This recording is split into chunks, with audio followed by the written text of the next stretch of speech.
Starting. Hello, everybody. This is Jon Del Arroz, the leading Hispanic voice in science fiction.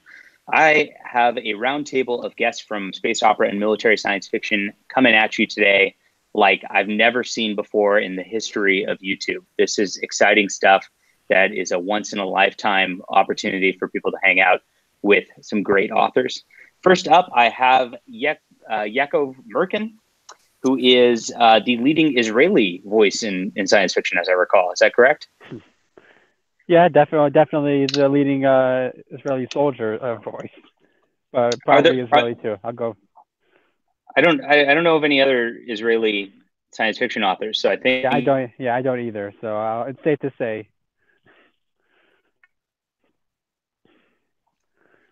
You're cutting out a little bit there. Yeah, hopefully that won't happen often. I'm on my cell phone, and we're in the mountains. We're in the Golan Heights here, so. Wow. So pretty. Are you allowed to divulge your location like that? Is that okay, or is that? No, yeah. The base is not a private. Like you could find it. Like the base, I could find the base on Google Maps or like. And I'm not like the Golan Heights is not that small. It's not that small, so it's and my location settings on my phone are off. So like if I do Periscope from here, it's not going to say exactly where I am. Okay, that's fair. Most of these bases are not secrets. I'm sure there are some which I don't know about, but I'm not on like top secret anything. So cool. Is everything pretty safe over there? Or what's the situation kind of like? No, in the north here, it's from what I understand, not a whole lot. I mean, like it might be stuff that I don't know about again, but I haven't heard anything with Lebanon or Syria. I mean, Syria is a mess, but it's not bleeding over into us right now. That's a good thing. So, cool. Yeah. Well, I know a lot of my listeners are very supportive of you guys over there, and they'd probably like to support your books also. I've got A Greater Duty, and I know you've got a second book out. Do you want to talk about your series a little bit? Yeah. I mean, Greater Duty and Looming Shadow are the first two books in the Galaxy Ascendant series. Space opera, like a lot of inspiration from Star Wars and Mass Effect and things like that, and it does cross over into military SF a little bit, I guess, because there's a lot of combat stuff going on. There's a few main characters who are in their respective militaries in the story itself, mostly in the command position as opposed to average soldiers, but that does factor in. And as the story's going to be going further, I'm going to be expanding a lot of different things. So it's going to get to different characters and different positions in different places. So it's been a lot of fun. I'm actually just started to write book 3. Well, I have a little bit more time on this base, and I have my portable keyboard. I could write from anywhere when I have free time here. Yeah, I'm already 6 chapters in as I started writing it maybe a few weeks ago. So it's faster than I expected, which is always a good thing. So, what got you started writing in this genre, and what drew you to it? Well, I grew up watching Star Trek and then also Star Wars. So like I was basically raised on science fiction, and the more actually with Star Wars, the more it's more space opera, but it does also cross over occasionally into military SF also. And then as time went on, I played a lot of StarCraft. I played a lot of Mass Effect. So things like that, like really, stuff that I enjoyed. So I just wanted to write stuff that I would enjoy reading, and I think a lot of us came from that kind of place, especially when there was a lot of stuff that was disappointing, or there was, like, I know especially with Mass Effect back a few years ago already with the last game, the ending was a big disappointment and a lot of other things. Like it's very easy to think and say, I wish it ended this way, or I wish they did this with this plot point. And so that's what we get to do now. I get to take from things, make it my own, and then make it work how I think it would be best. I think that's the state of a lot of things right now, that we are kind of stuck in a spot where most of our culture really comes from properties that were from the 60s and 70s.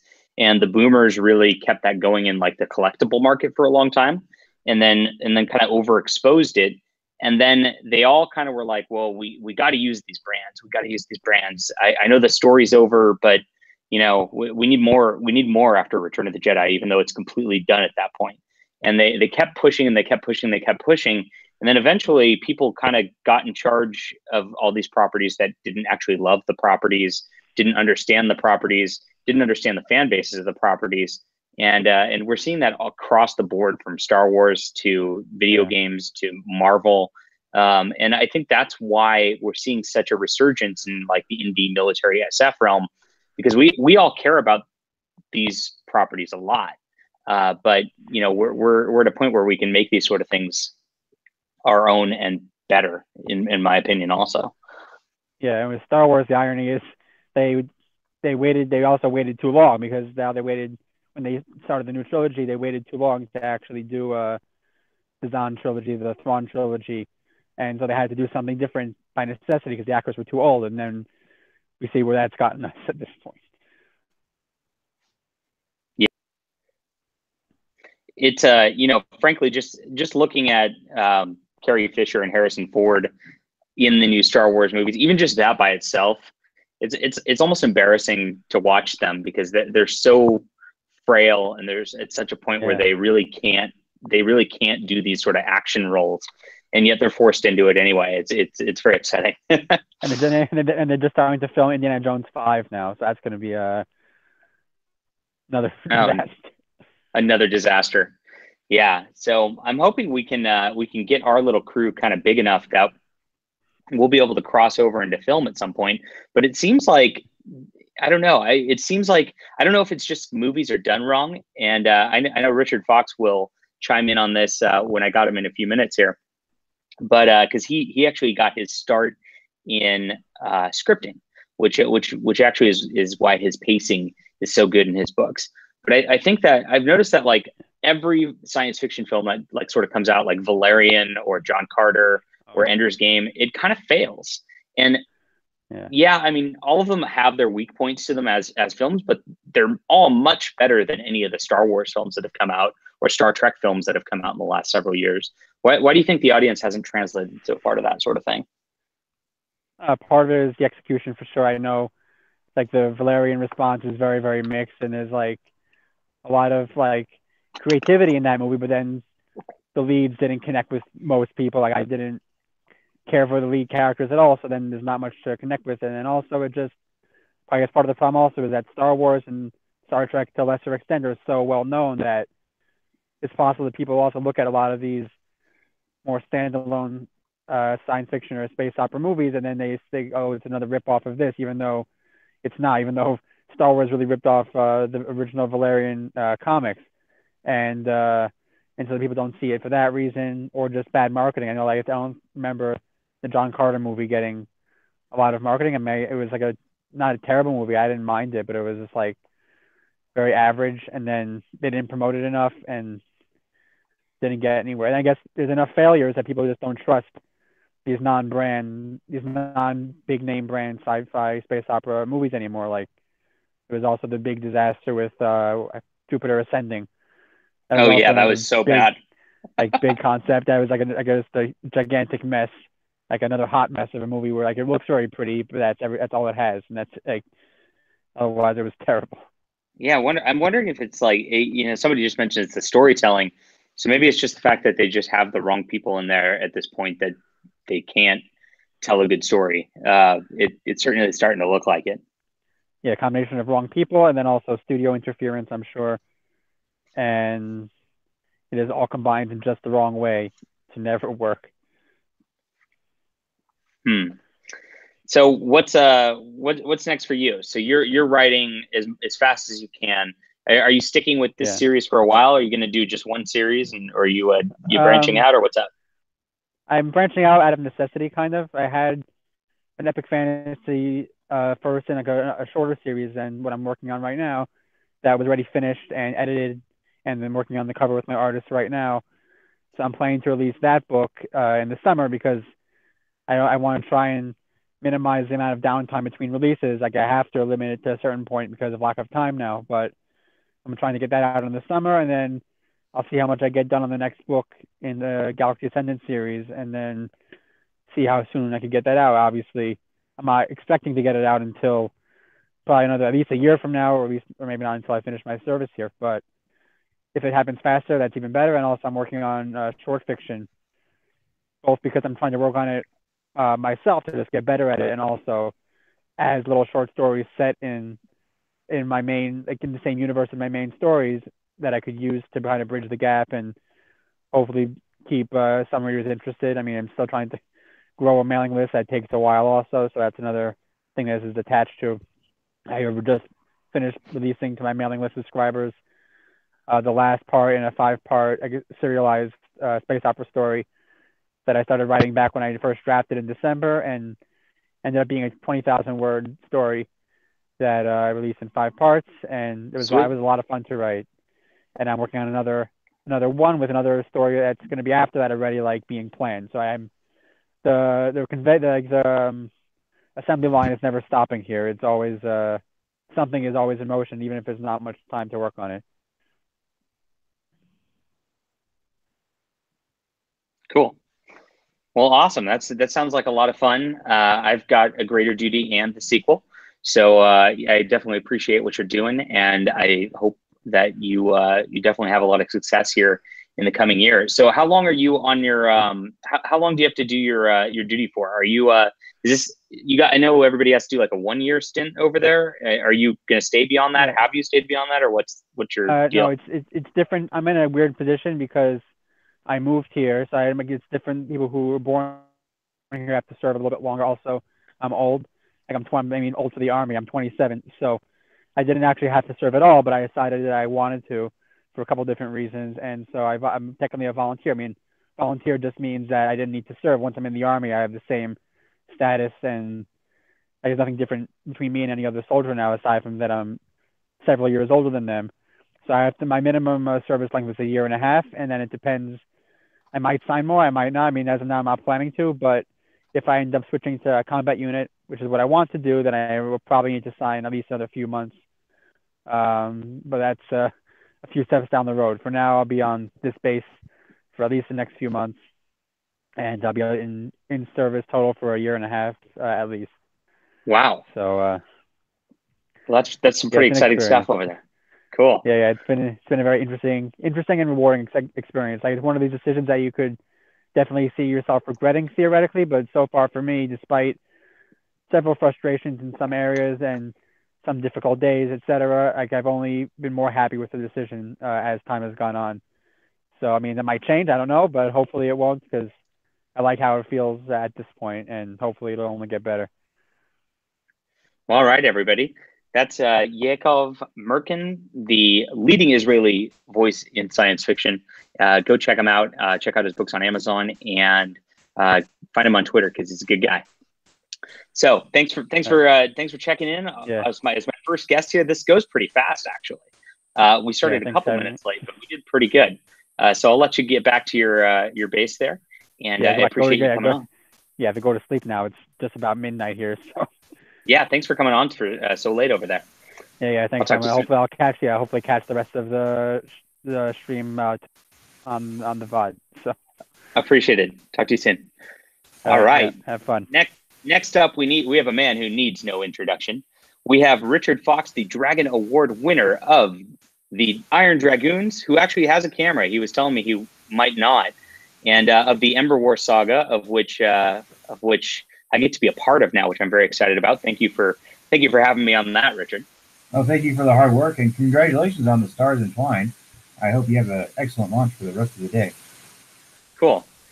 I appreciate it. Yeah, it's been pretty fun. I'm glad to get back into military science fiction / space opera, because it's something that I've loved since I was a kid, and something that I mostly read.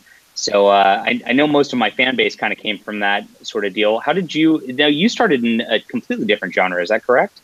Right. I started with military thrillers because I spent the last bit of my Army career as an intelligence officer, and I thought, well, I could just write that and make stories like that and use my experience in Iraq and turn that into a story people might want to read.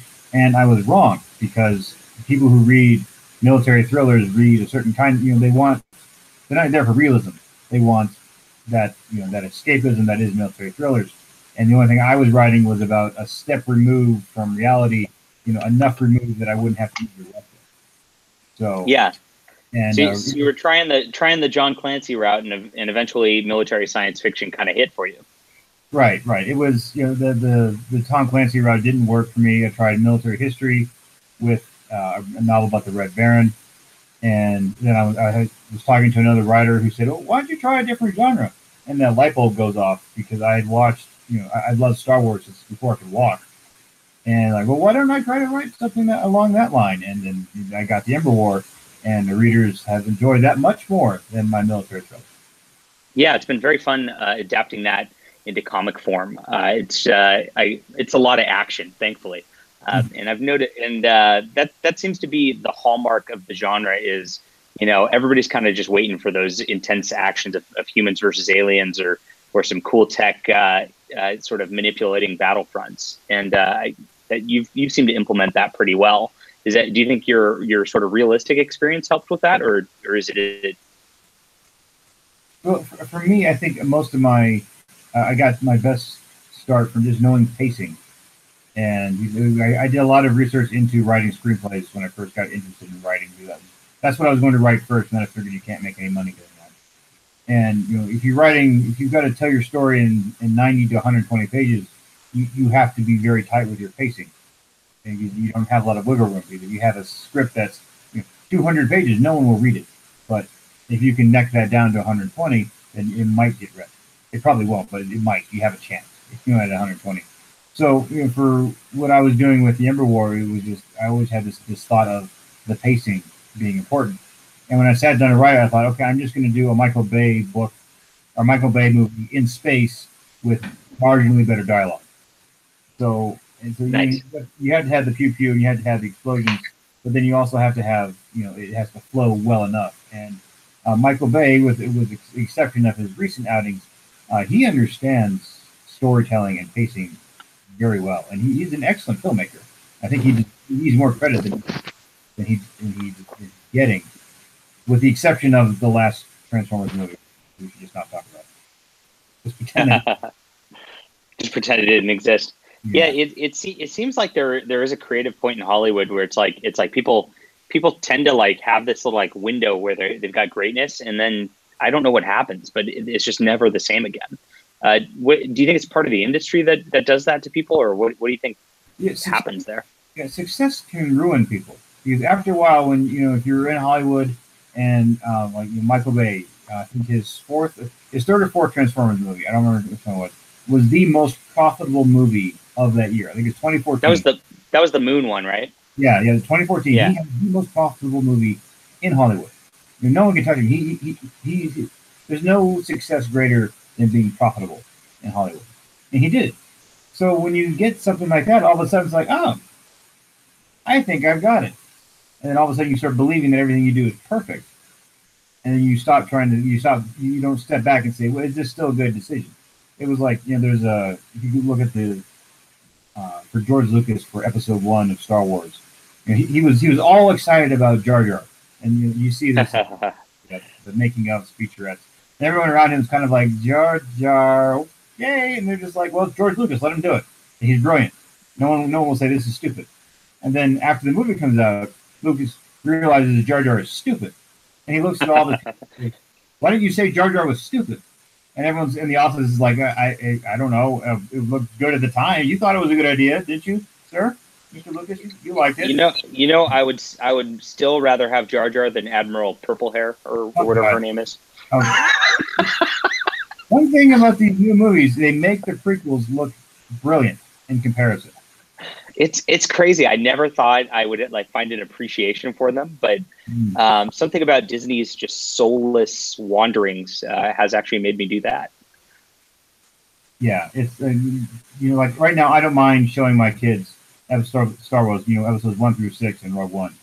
But when it comes to 7 and 8 and eventually 9, it's gonna be like, yeah, these are there, but we don't have to watch them, guys. It's kind of we'll just leave those alone, sort of thing.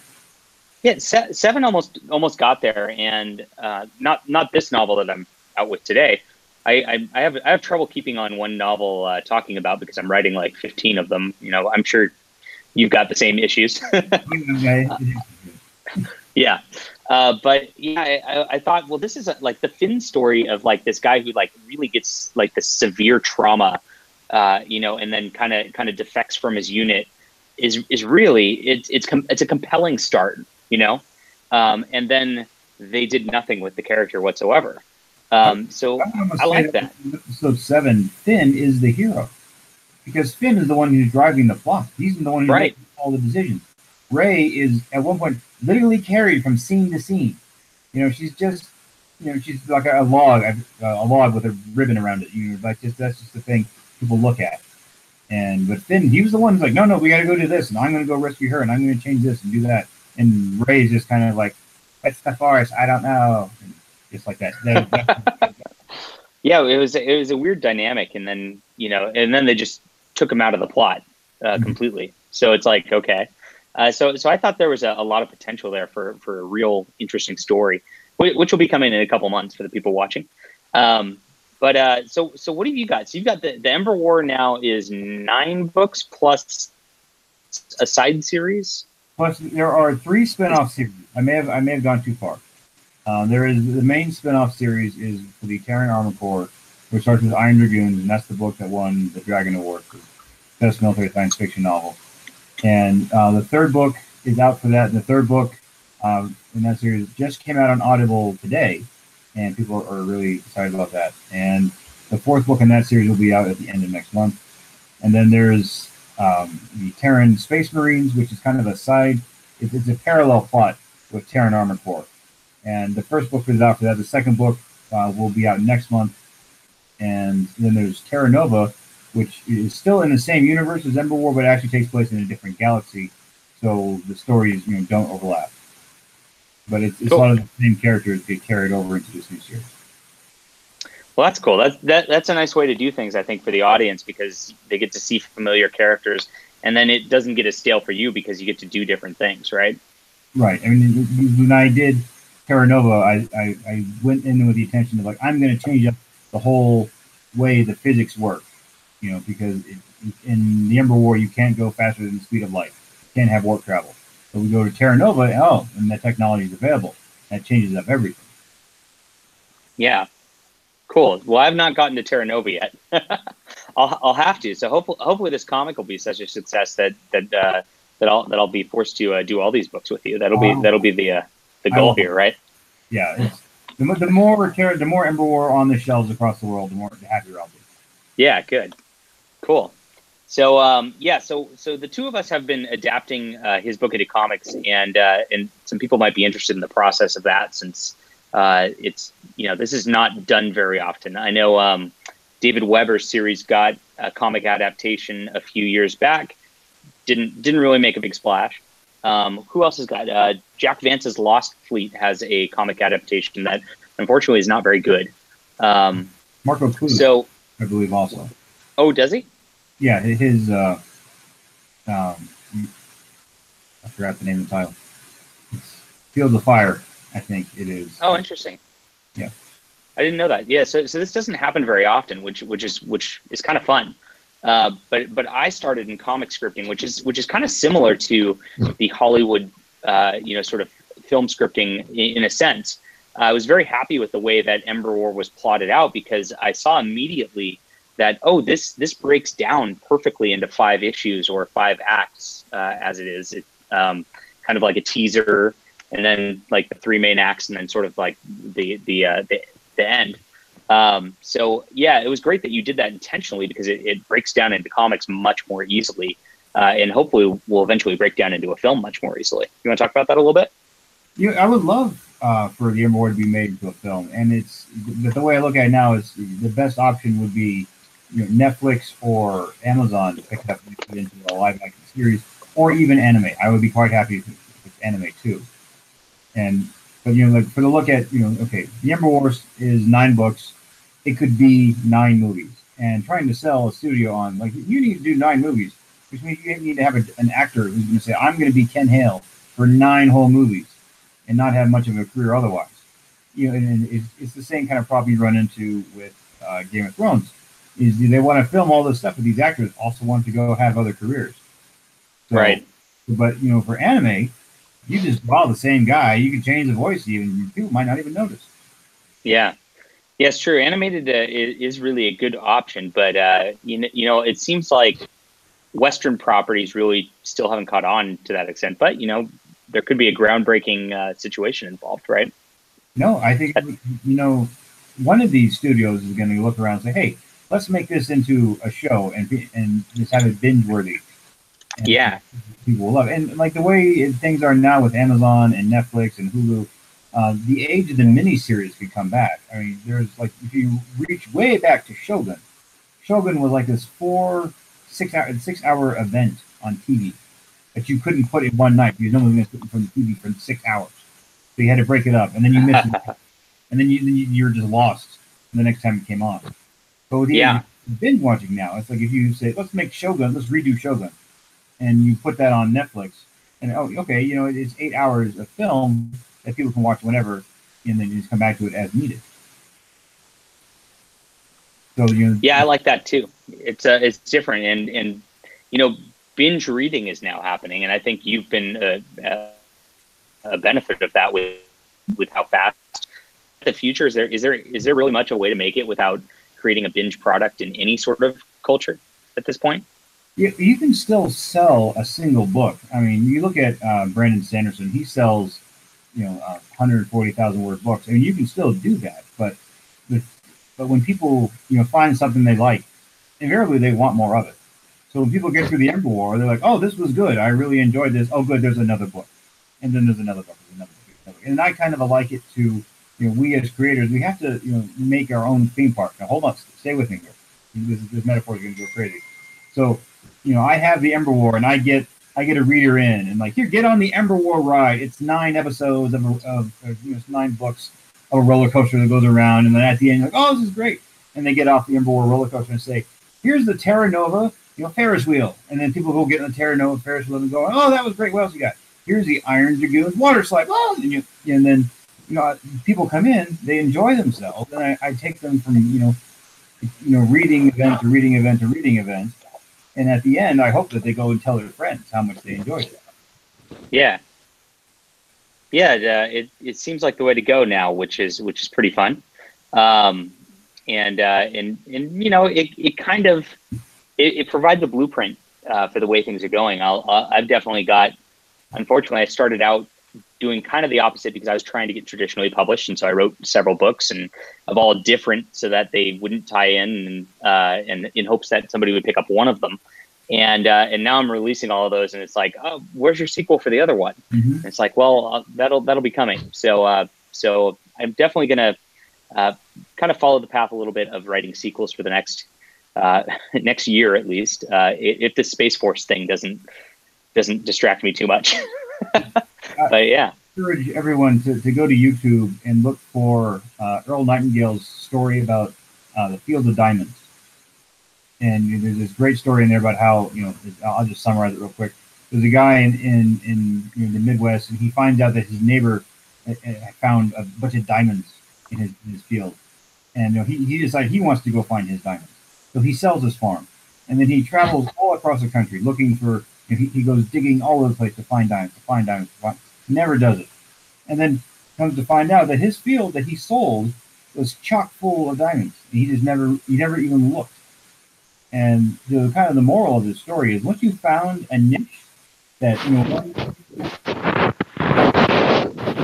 whoa, and then, you can make a living at whatever genre you're writing in, go full hog, be that best person who writes, vampire romance or writes velociraptor erotica, which is the thing, but there's some people like that.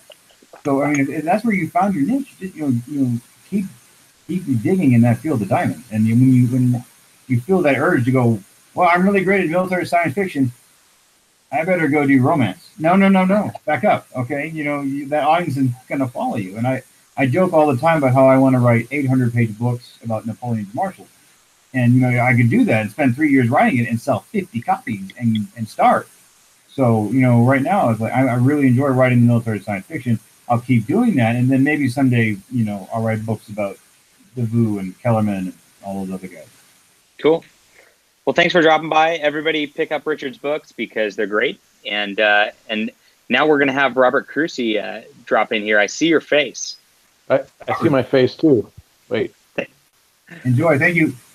Cool. I appreciate it. Hey, can you hear me as well as see me? I definitely can hear you. What's going on? Oh, okay. Well, I'm trying to arrange myself here. Hey, John, how's it going? Hey. I think I've managed to work out my technical issues, so I'm good. Yeah, you sound good there. So, yeah, I just finished reading your book last week, or at least your most recent book, and holy crap, man, you have hit gold here. This is good shit. Oh, sorry to swear. Sorry to swear, people. and I have to congratulate you on going directly from Iron Dragoons to Iron Dragon, which is that's quite an accomplishment as far as your scheduling your guests. It's almost like I did that intentionally, but I totally did not do that intentionally. You didn't. Okay. Yeah. So this was like a thing you kind of, have you had this in the works for a while? What was the deal with Saga of the Iron Dragon here? Yeah, I was. This is something that this was actually before this idea occurred to me, like probably 10 years ago or more. Hopefully my connection here is all right. Let me know if I'm cutting out. A little bit. Well, if I have to repeat anything or move somewhere, let me know. So I had this idea years and years ago before I even wrote my first book, Mercury Falls. And it's basically the idea is that a spaceship crash lands in Scandinavian, medieval Scandinavia, Norway, and they meet a bunch of Vikings. And the upshot of this all is that eventually, to save the human race, they have to somehow get back to space, and to do that, they have to build a spaceship. So they basically team up with the Vikings to build a spaceship to get back into space. And it's such a ambitious and different kind of project for me that I held off on it until now, basically because I honestly wasn't sure I could do it. So, but yes, people are liking the first one's out now, and people are liking it. So I'm well into the sequel, so it's going well. Awesome. Yeah, that's interesting with ideas. I've definitely got those as well, where it's like it's been percolating for years. And by the way, for people watching, the Stars Entwined kind of had that story too, because I've been sort of just toying with that for 20 years in terms of building this like space opera. I wanted to just build Babylon 5 and just not have it end, right? Because I miss that show a lot. So I feel that, and I don't know that there's. It's weird. It's like once the time hits, it's like really easy to write, but up until then, it's like it's just torture, you know. Well, this one I felt like, I mean, I write a lot. I do, you know, that how Richard was just talking about how, you know, stick with what you know, and because the readers aren't going to follow you from one genre to another and stuff, and like you can get to those sort of vanity projects later on. I totally didn't follow that advice, and so my stuff is all over the place, as you know. Which has hurt me commercially.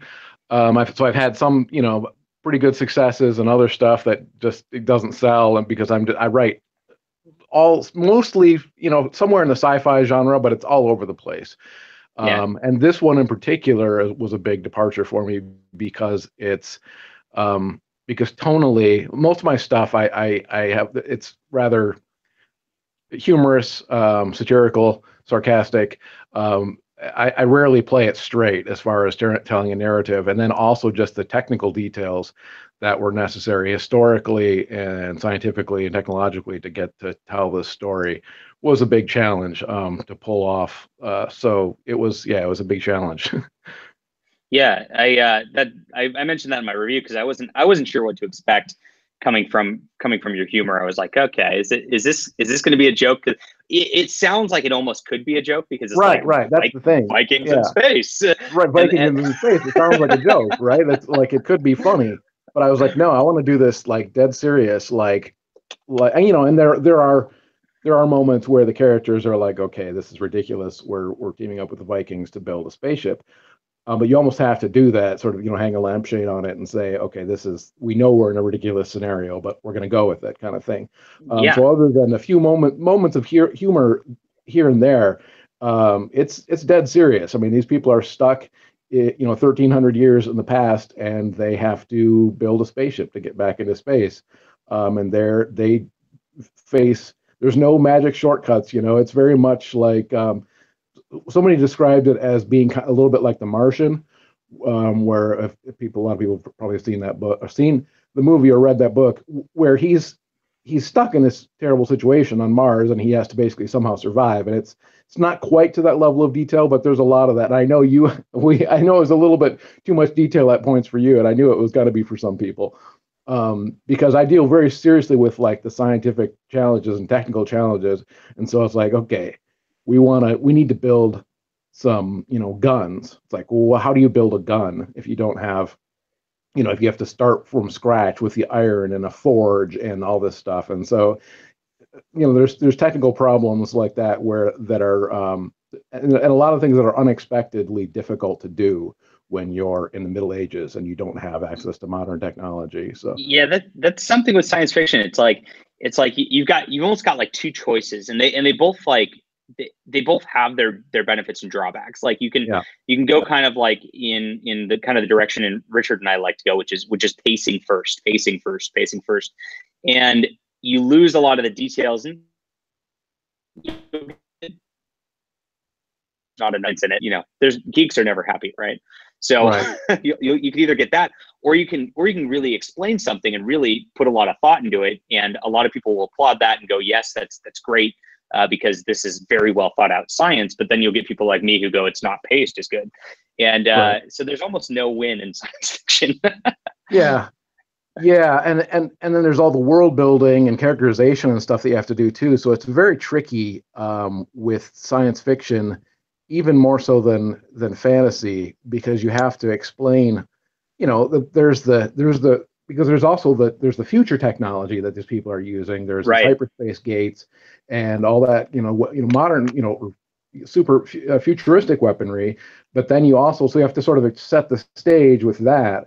And so I take, like I was, as the book, it's like a third of the way through the book before you even get to Earth, because there's so much stage setting.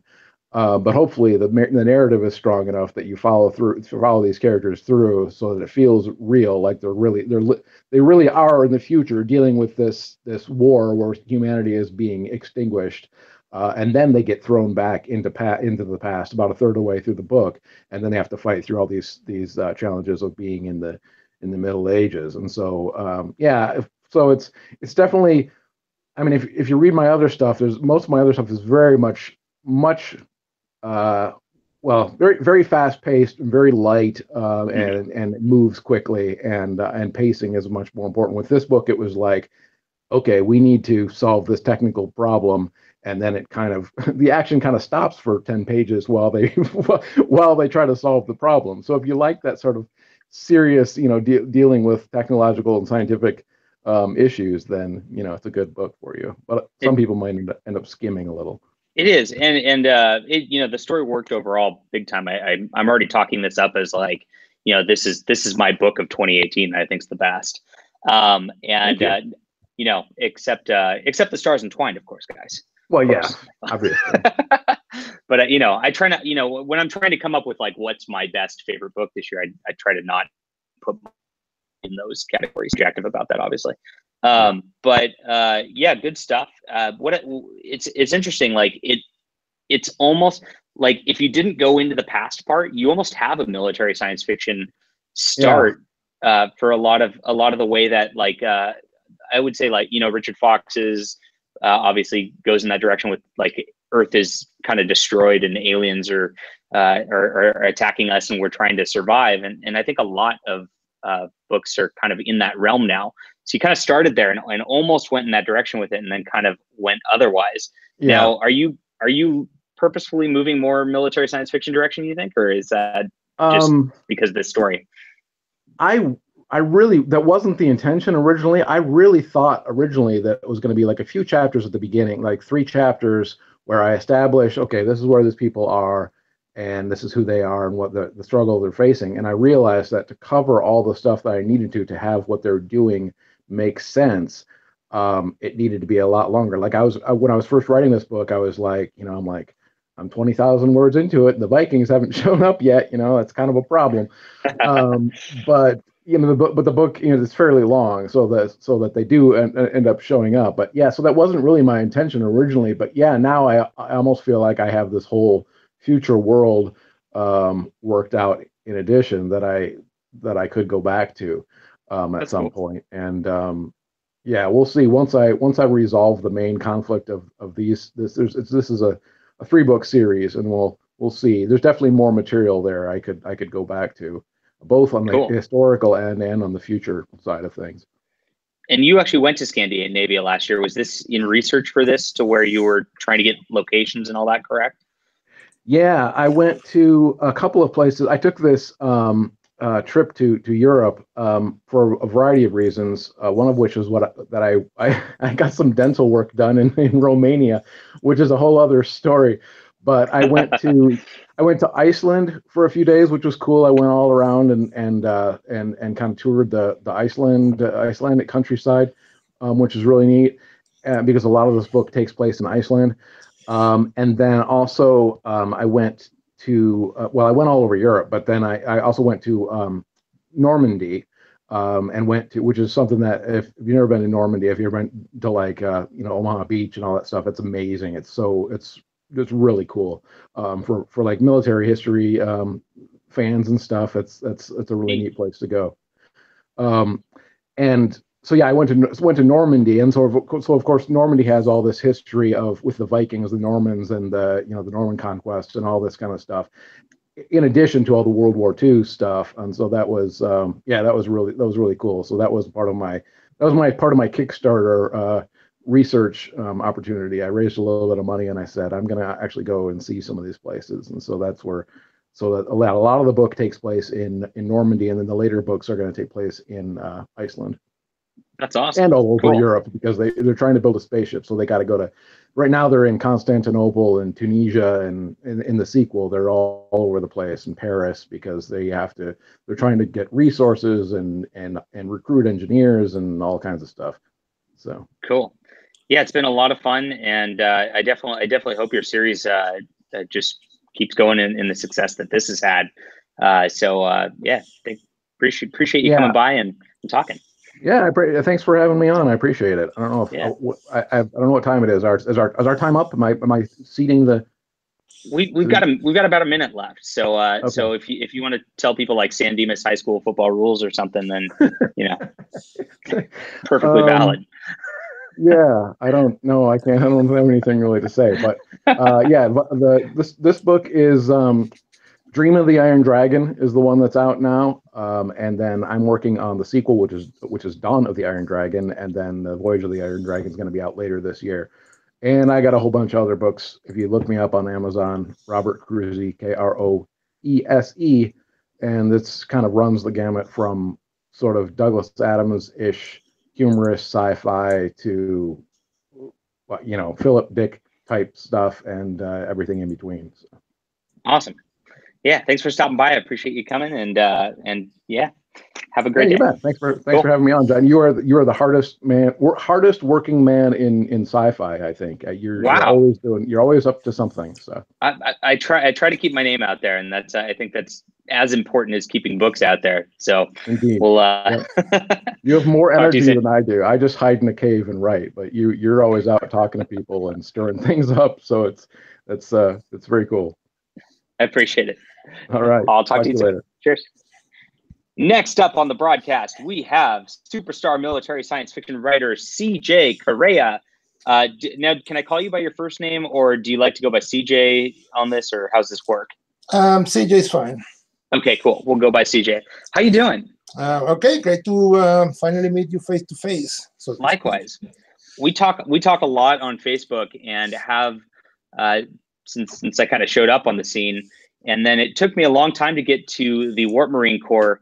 But man, you have a great series. Well, thank you. Yeah. So how did that come about? How did you get interested in military science fiction to start? Well, I've always been a fan of the genre. I started with David Drake back in the 80s, Hammer Slammers, then David Weber, S.M. Stirling. So I've been reading a lot of that kind of stuff. And then I started self-publishing several books back in 2014. And after doing horror and superheroes and alternate history, I figured, well, let me try my hand at sci-fi. And that series took off. So I've been doing that ever since. Yeah, the first book in the series is Decisively Engaged, and it starts with like humanity kind of getting into this conflict on a world where, well, it actually starts with like kind of setting up the universe where humanity is meeting aliens for the first time, and then we kind of transition to where humanity's on another world and that conflict's brewing there. How much did you plan it out from book one, or how much was kind of just seeing what would work here? Well, book one, I sort of I took the idea. Well, I like to do the Boxer Rebellion in space. You know, there was the historical event in China where all these foreign embassies got besieged by a rebellious organization that came to be known as the Boxers. So I took that as my basic story, and then I just set up this futuristic world where this is happening. And I mean, I wanted to see how the book did before I did any more planning, but the book took off, and then I had to come up with more ideas for more books. Wow, I actually didn't know and didn't correlate that by reading the book, but I wasn't thinking about it in a historical context. That's really cool. But yeah, actually, a lot of people in the reviews were complaining about it. It's just like 55 Days in Peking, which is a movie based on the same events that came out in the 1960s, I believe. Interesting. Yeah. I didn't read the reviews, but yeah, don't bother with the reviews. I try not to anymore. Well, I don't know. I mean, most of the reviews are very positive. People like your writing, and they like, they like the big action quotient. I think they, just your books compared to most really focus on the detail of the action, the detail of the battles themselves. You really dial in on that. What's your process in kind of looking at that? Well, I sort of make like a basic outline. I do a quick writing of the situation. Then I go back and I say, well, how can I punch it up a little or a lot? How can I make it more vivid? Get people interested, get people excited. So you're not drawing battle maps or anything like that? Because I actually envisioned you doing that. I've done some of that. I mean, I came off my initial career was as a role-playing game designer. So I've done a lot of stuff with maps and set pieces and miniatures and whatnot. So I do a little bit of that, mostly in my head. But sometimes I've sketched out a map and have an idea for the logistics and correlation of forces and whatnot. Oh, very cool. Yeah, I didn't know that about you.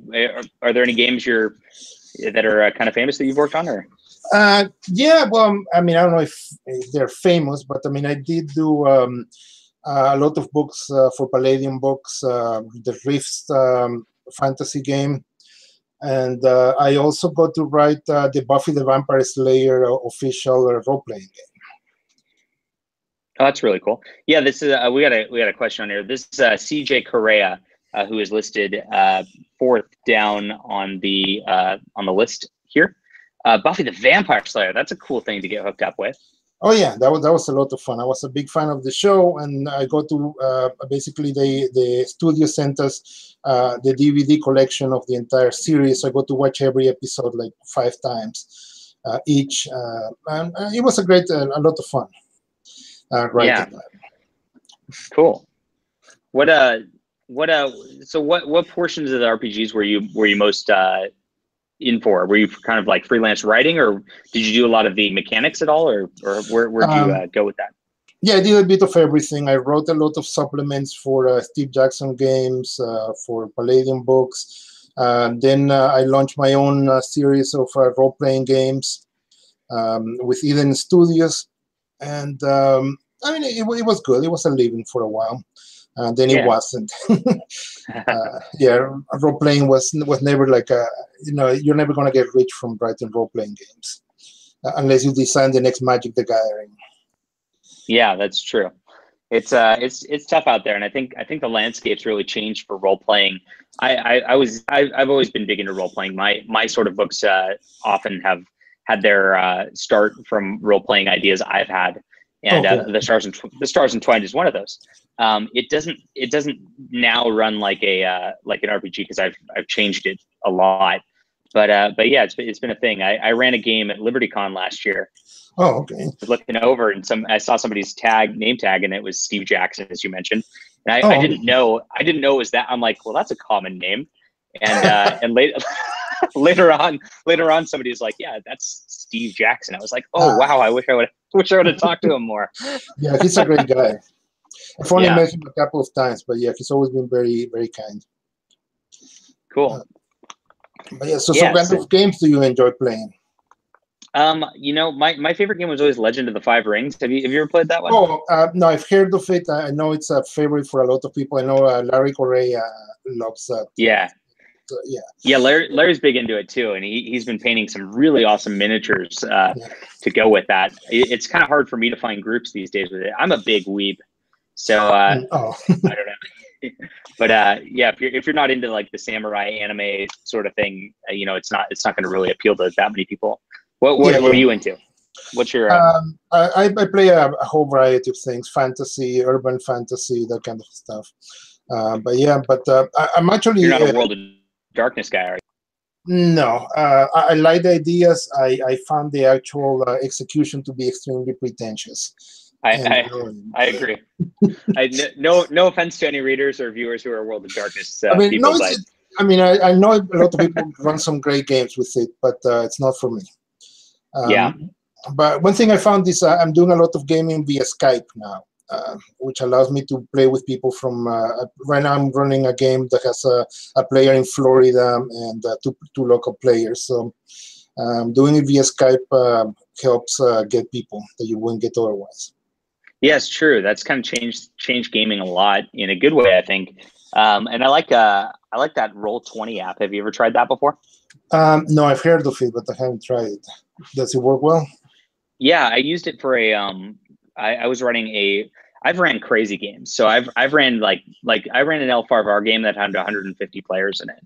Oh, and nice. Yeah, so that was intense. In my Star Wars game I was the D20 system from I think it was Wizards of the Coast. And I had 20 players on that, and so I would set up like starfighters on this map and all that online, and it was just really fun to do. I don't have time to do that anymore, unfortunately. But yeah, always a problem. Yeah, and you're busy as heck. Yeah, I try to be. But yeah. So what about you? So what's your writing schedule like? I mean, how do you find time to game and write and that I've had to give that up. Yeah, I mean, I probably don't spend as much time writing as I should, considering it's my only job. But I do try to keep, put at least like six hours a day writing and decompress by watching TV or playing computer games or whatever. So I can still squeeze a couple of RPG sessions here or there. Nice. And are you still? Is that what's next for you? Are you still going to be doing Warp Marine books coming out soon, or is there something different that's coming out? Well, I just finished the first five book series set in the Warp Marine setting. Next, I'm actually trying my hand at fantasy and sort of like doing a little experiment, seeing if my audience follows me or if Richard, I just heard him earlier, is right, and it's going to be an abject failure, but, we'll see. It's going to be like a fantasy steampunk sort of like kitchen sink setting with like a Western overtone. Oh, cool. So, yeah, so we'll see how that goes. Yeah. When's the first book of that set to come out? Well, hopefully, I'm shooting for like a late April, early May release. Oh, cool. Yeah.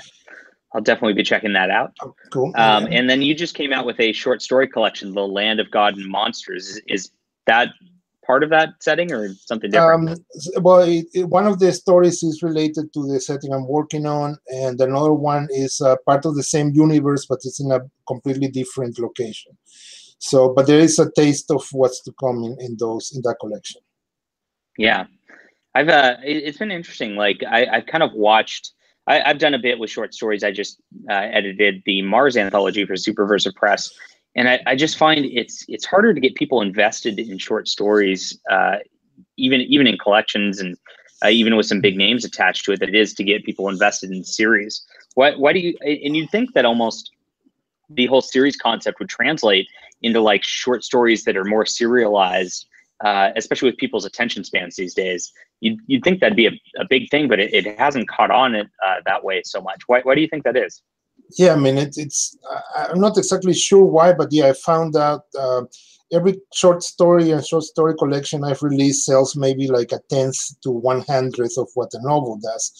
And I don't know if it's because people, they want more value for their money, or they just like the idea they know what they're going to be reading for the next few hours or few days or whatever, rather than just something short.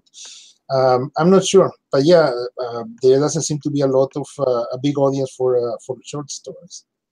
Yeah, it's kind of sad as I've watched it go along, and that writing's kind of been on the wall for a long time. I was reading an interview with Paul Anderson back from the 70s that Dave Truesdale did, and they were talking about how the pulps were dying and the magazines were dying at the time, but it was being replaced by anthologies, and now anthologies have even kind of not really captured the imaginations of people. It's a weird.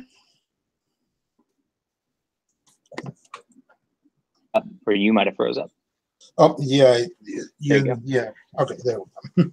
Cool. But yeah, I don't know, but they're definitely for to make a living, you kind of have to write novels. Well, I mean, it's fine by me. I like writing novels more than short stories, so that's okay by me. Yeah, I do too. Cool. Is there anything else you'd like to talk to the audience about?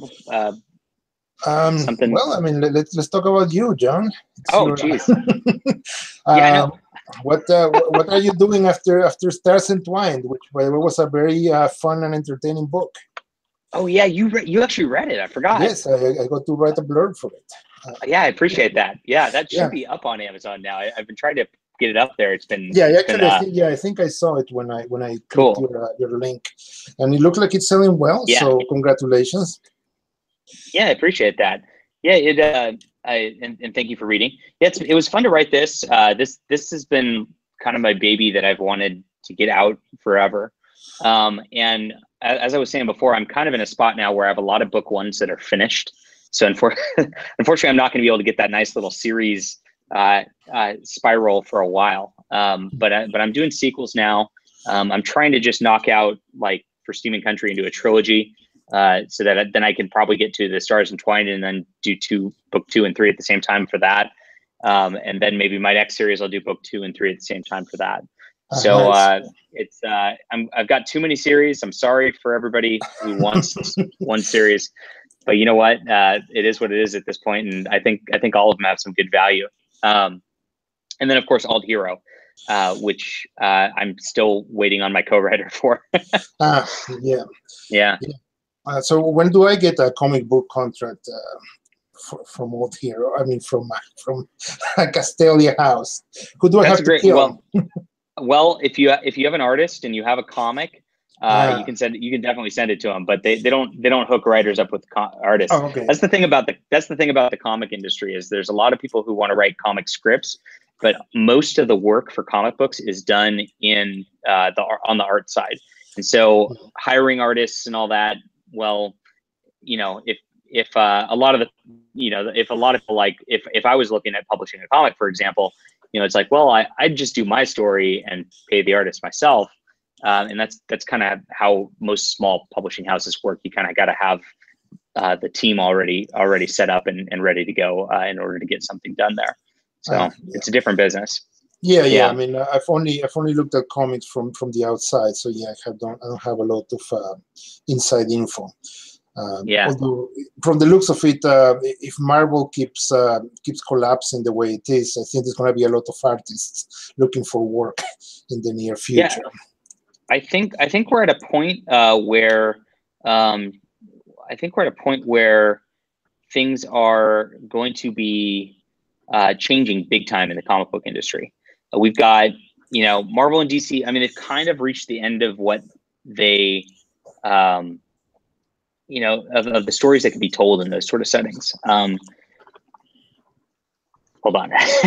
So they've really exhausted the characters, and characters do get exhausted. I mean, everybody's got, I don't want to hate on David Weber, but Harrington has run her course as a character, right? The most recent ones are you can't really out epic what's been done before, and that makes it a little bit hard, right? Now imagine that for 50 years of coming out with a new. Well, we've got that from Marvel and DC. So I think that's why, we're starting to see the audience get disgruntled there.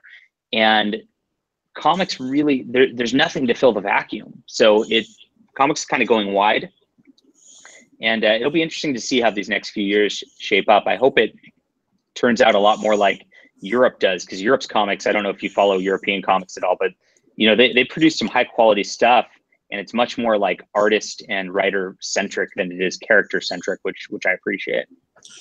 Yeah, I used to follow a lot of European comics back in the day. I haven't for a while, but yeah, one new thing is obviously crowdfunding is going to play a huge role in the future, I think, because now you can cut out the middleman, just go straight to the audience and see if you can get an artist writer team and appeal to enough people. You can do your own thing. So it helps you not have to. It helps the indies not have to take the risk up front of because an artist will spend a whole month. It's a whole month work. For just one comic book, one little floppy 20-page comic book will take an entire month for an artist. Wow, and they got to eat. So absolutely, got to get paid. It doesn't That's sell. what, yeah. Cool. Well, let's see. We're supposed to have CT Phipps coming on at the moment, but I don't see him yet. So, is there anything? Is there anything you want the viewers to take away about military science fiction that we haven't said already so far? Well, I mean, I just think, at least definitely for writers, let's try to always keep it fun, entertaining. Try not to write the same novel over and over.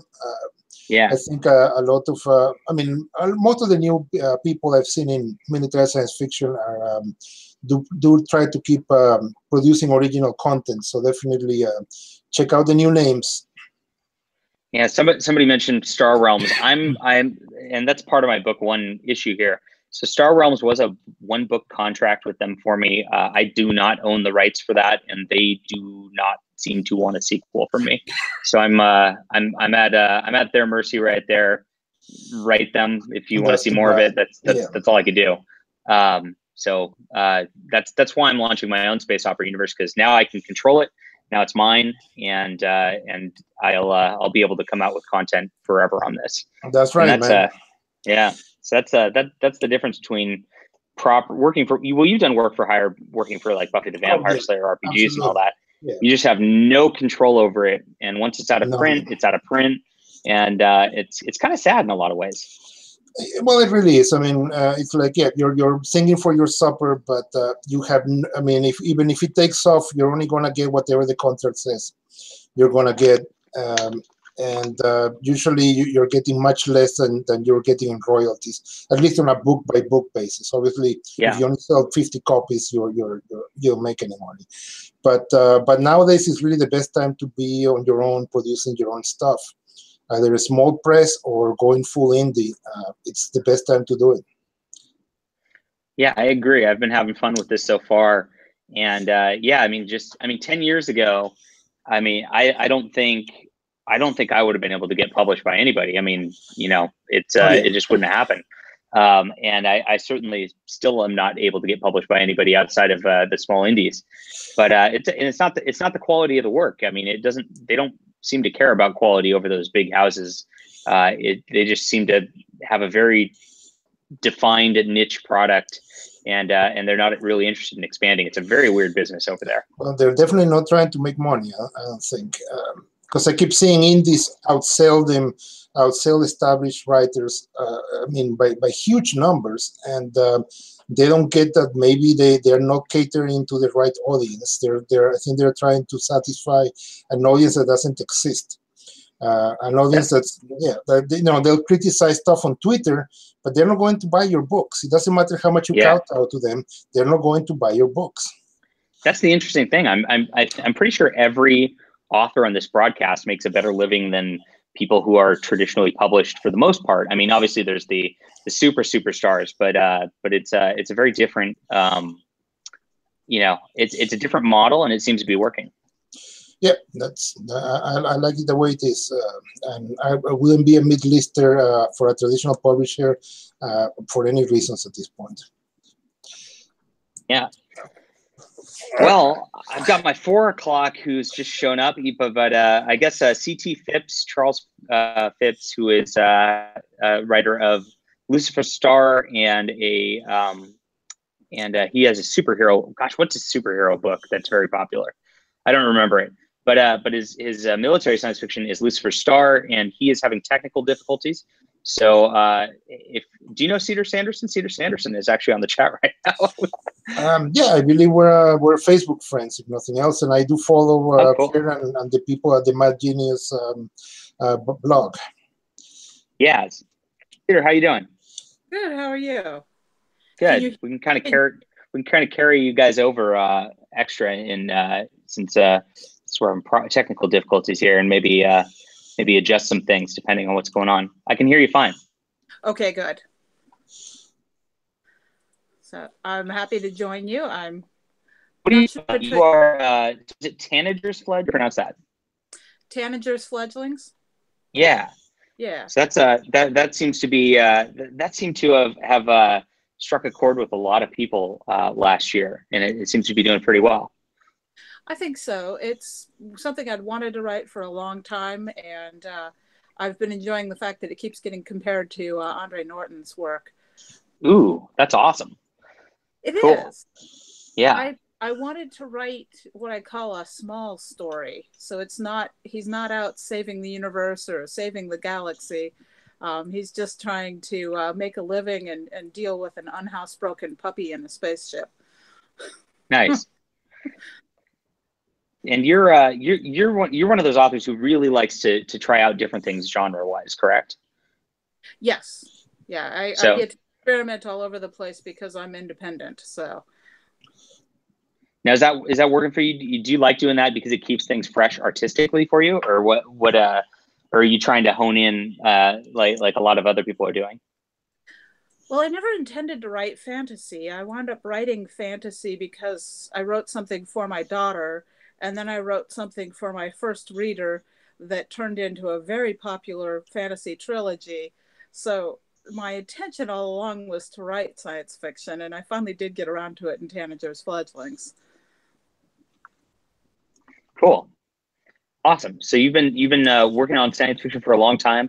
And so when did you first get started writing? It looks like I'm trying to go through your catalog here. You've got a lot of books. A lot of those are short works. So they're short stories. Oh, are they?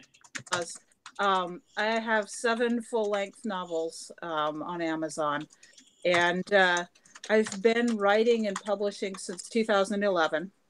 I've been writing a lot longer than that, but that's my first publication was probably in 2011. Cool. And it looks like CJ Carella is going to leave us here, so we get to chat now. Cool. What is Andre Norton one of your inspirations? Is that where you want to come from, or who kind of got you going? Well, when I was writing Tanager's Fledglings, I had actually been reading Robert Heinlein's Citizen of the Galaxy, and cool. And I love Heinlein. Actually, when Sanford and I were married at LibertyCon, we did the wedding ceremony out of Glory Road, where we leaped over a sword. Oh, but, sweet. So as you can see, he's impacted my life quite a bit. But Citizens of the Galaxy, I always thought that the ending was a little weak. So I wanted to explore that story in a little bit of a different way, but the same thing where you have a boy that has been pulled out of the horrific background, and then he becomes something that is a worthy man. And as the story goes on, because right now I have it plotted for a trilogy, develop into a family and have a merchant fleet. And of course, things happen along the way. Nice. Well, we've got a question in the chat about writing for audiobook. Have any of your books been made into audiobook? I see Tanager's Fledglings doesn't have an audiobook version. No, I have not yet done any audiobook work. I know that you know, and the listeners may not, but right at the moment, I've put my writing career sort of on the back burner to focus on my career as being a scientist. So the audio is on hold until I have a little more time and energy, because I want to make sure that I get a good narrator. I think that's extremely important. Now, I will say, as far as writing for audiobook, one of the tricks that I use when I get stuck in making a scene is I'll actually read it out loud, because if I can get the flow to sound right reading it out loud, then I can be comfortable with it as far as in the written form as well. That's what I do too. When I go into editing mode, I just am sitting here talking aloud, and I may look like a crazy person here going, and so he blah blah blah blah blah. But you really hear the awkward phrasings and the way that people talk or don't talk realistically when you read it aloud in a different way. And you know what? It's even worse, because like what I've noticed is when I get to an audiobook, I even myself, because hearing somebody different kind of twist on it, which is very interesting. I don't know that I can get somebody to read aloud to me my book while I'm sitting there editing for several hours, though. I think I would be very, very awkward with that. I have been trying to train myself to do dictation because it's faster. I have Dragon naturally speaking for writing, and I'm still not comfortable using it. Trying to tell myself the story is completely different. And of course, because you have to speak the punctuation, that just kind of ruins it. Period. But yeah, it's very weird. I tried to dictate. I did the same. I tried to dictate a blog on just on my iPhone, because now Apple's kind of integrated some of that voice recognition stuff. And I don't have you tried that? Is Dragon better, or is that what do you think? I really think that I actually occasionally use the Google voice to text in Google Documents, and that's actually pretty solid these days. I was surprised. Interesting. I have not yet tried the Apple version. I bought myself an iPad a couple of months ago, and it's kind of been replacing my laptop when I travel. So I haven't traveled enough to have a chance to experiment with it yet. I've found that you have to go a lot slower. So you have to, because otherwise it will say you have to. Like I have half an iPhone instead of a whole iPhone, and it causes a lot of problems in that direction that slows me down from my natural speaking. When I have used Dragon in the past and have spent the time training it, because it does take several hours to fully train Dragon, and that's that's fun too, because I see being able to say that you're training your dragon is just true. But it'll actually keep up with me, and I know I tend to speak quickly if I'm not thinking too hard about it at the same time. One of the things I was going to say about reading aloud is that my mom, from very young, read to us girls, and then we had to read aloud as we learned how to read. And I used to get scolded for reading too quickly because I was trying to read as fast, or trying to speak as fast as I read. So when I get going, I can really move. Yeah, that's something about broadcasting. I think I talk a little too fast at times and have to slow down also. But we don't realize how fast we talk when we're just in a natural setting. And yeah, the narrator for audiobooks really talk slow, and sometimes frustratingly slow. I'm listening to audiobooks a lot, and sometimes they move at a pace like this, and I get why they do it, but whew, it's tough. What I found, because with my job right now, I can listen while I work. So I've been doing a lot of podcasts and audiobooks, and I actually have my settings sped up so that it's like 1.15, or I don't think I have it sped up as far as 1.5 times. But that little bit of a quicker makes it feel less like you're being drowned in molasses. That's fair. Yeah, I've experimented with that a couple times. I don't like how it pitch shifts the voice. The faster you get, though, it can kind of mess with things. That I've run into. I have one podcast I like to listen to, and he's already a very quick speaker. And when I speed him up, he becomes rather funny. And since it's an infectious disease doctor, it's not a funny topic. Somebody in the chat, Wolfie says hi to you. Hi, Sean. So what's interesting? One of my oldest Bane Bar friends. So hi to all the Bane Barflies that may or may not be listening. I made one post on the Bane Bar years ago, and I got eviscerated.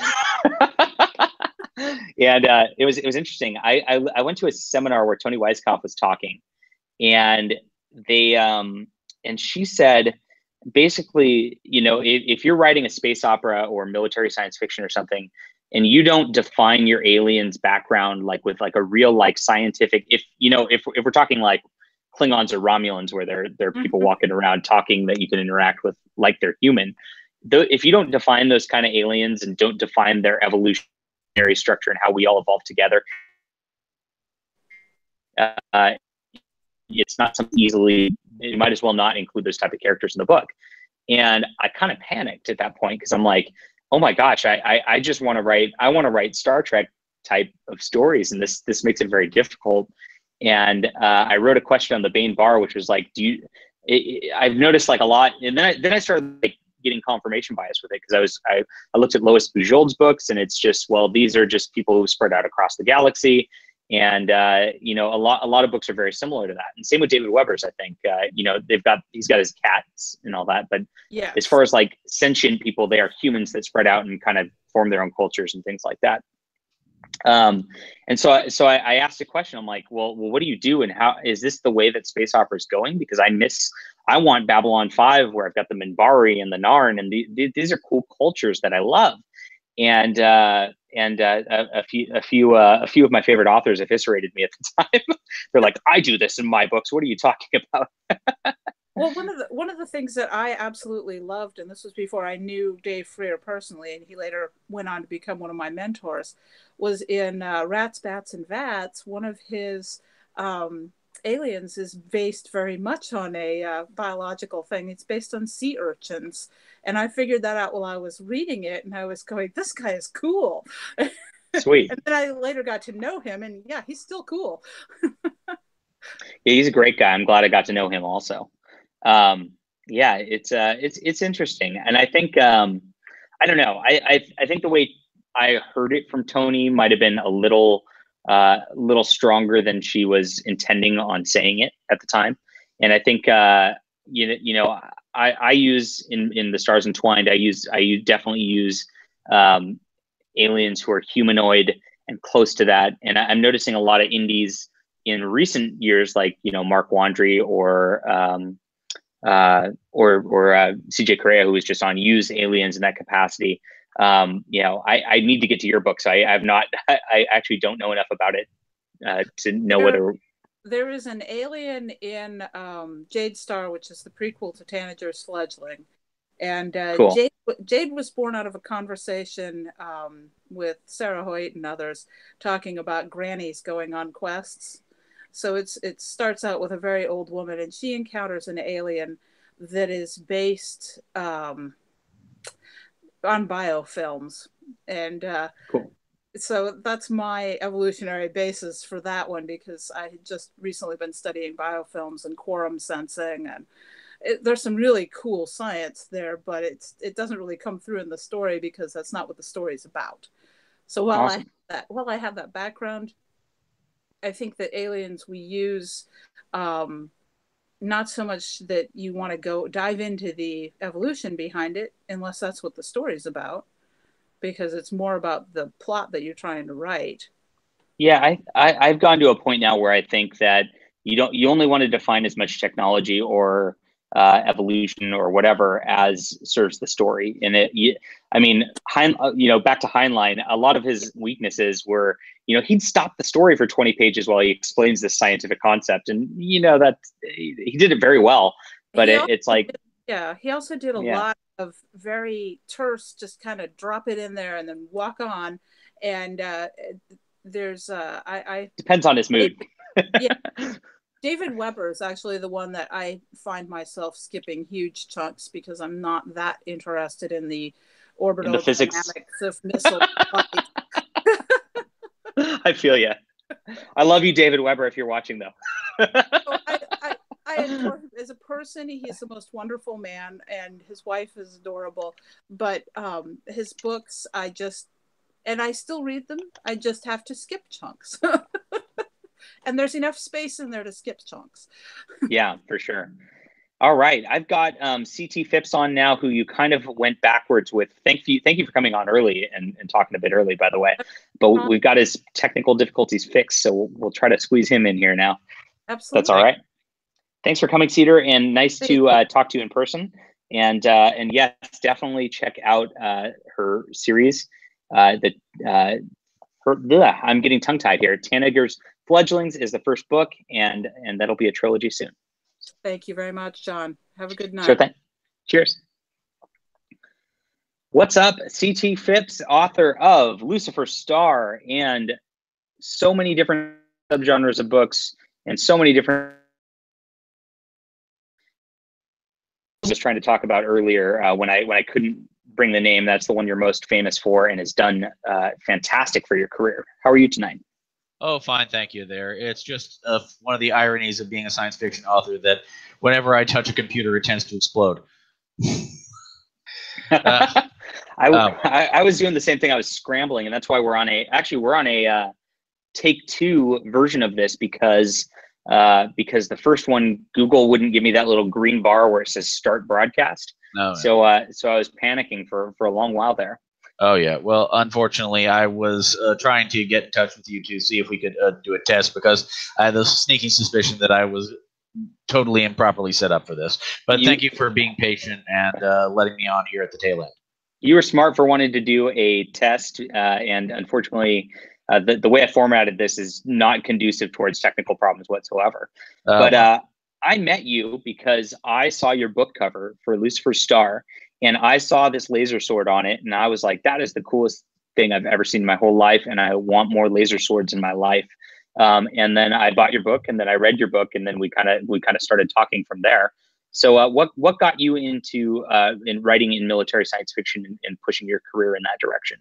Well, this is going to be one of those funny stories there, but it does boil down to the new Star Wars trilogy with the Force Awakens, where I went to see that with all the devoted religious fervor of a true life Jedi, sat down there, waited in the theater for a few seconds after, and thought, I could do that better. Yeah. Yeah, I think we all kind of had that feeling at the time, and we're just like, the familiar prequel sensation. Yeah, it's like we're always trying to we all rewrote that in our heads too there. But here it was, I wanted something different from my future sequels, and the idea was, well, why don't I simply write how I would do my own version of Star Wars, not doing anything derivative there, but the themes and ideas. And when I put a laser sword on the front of my books, it's telling you exactly what you're going to get. You went heavy into science fiction world. You went heavy into clones. I think another thing in Star Wars that captured our imaginations prior to the prequels was the mention of the Clone Wars. That sounded so exciting. It sounded so riveting. It sounded like crazy stuff would happen with all these clones, and then they just didn't, but you did.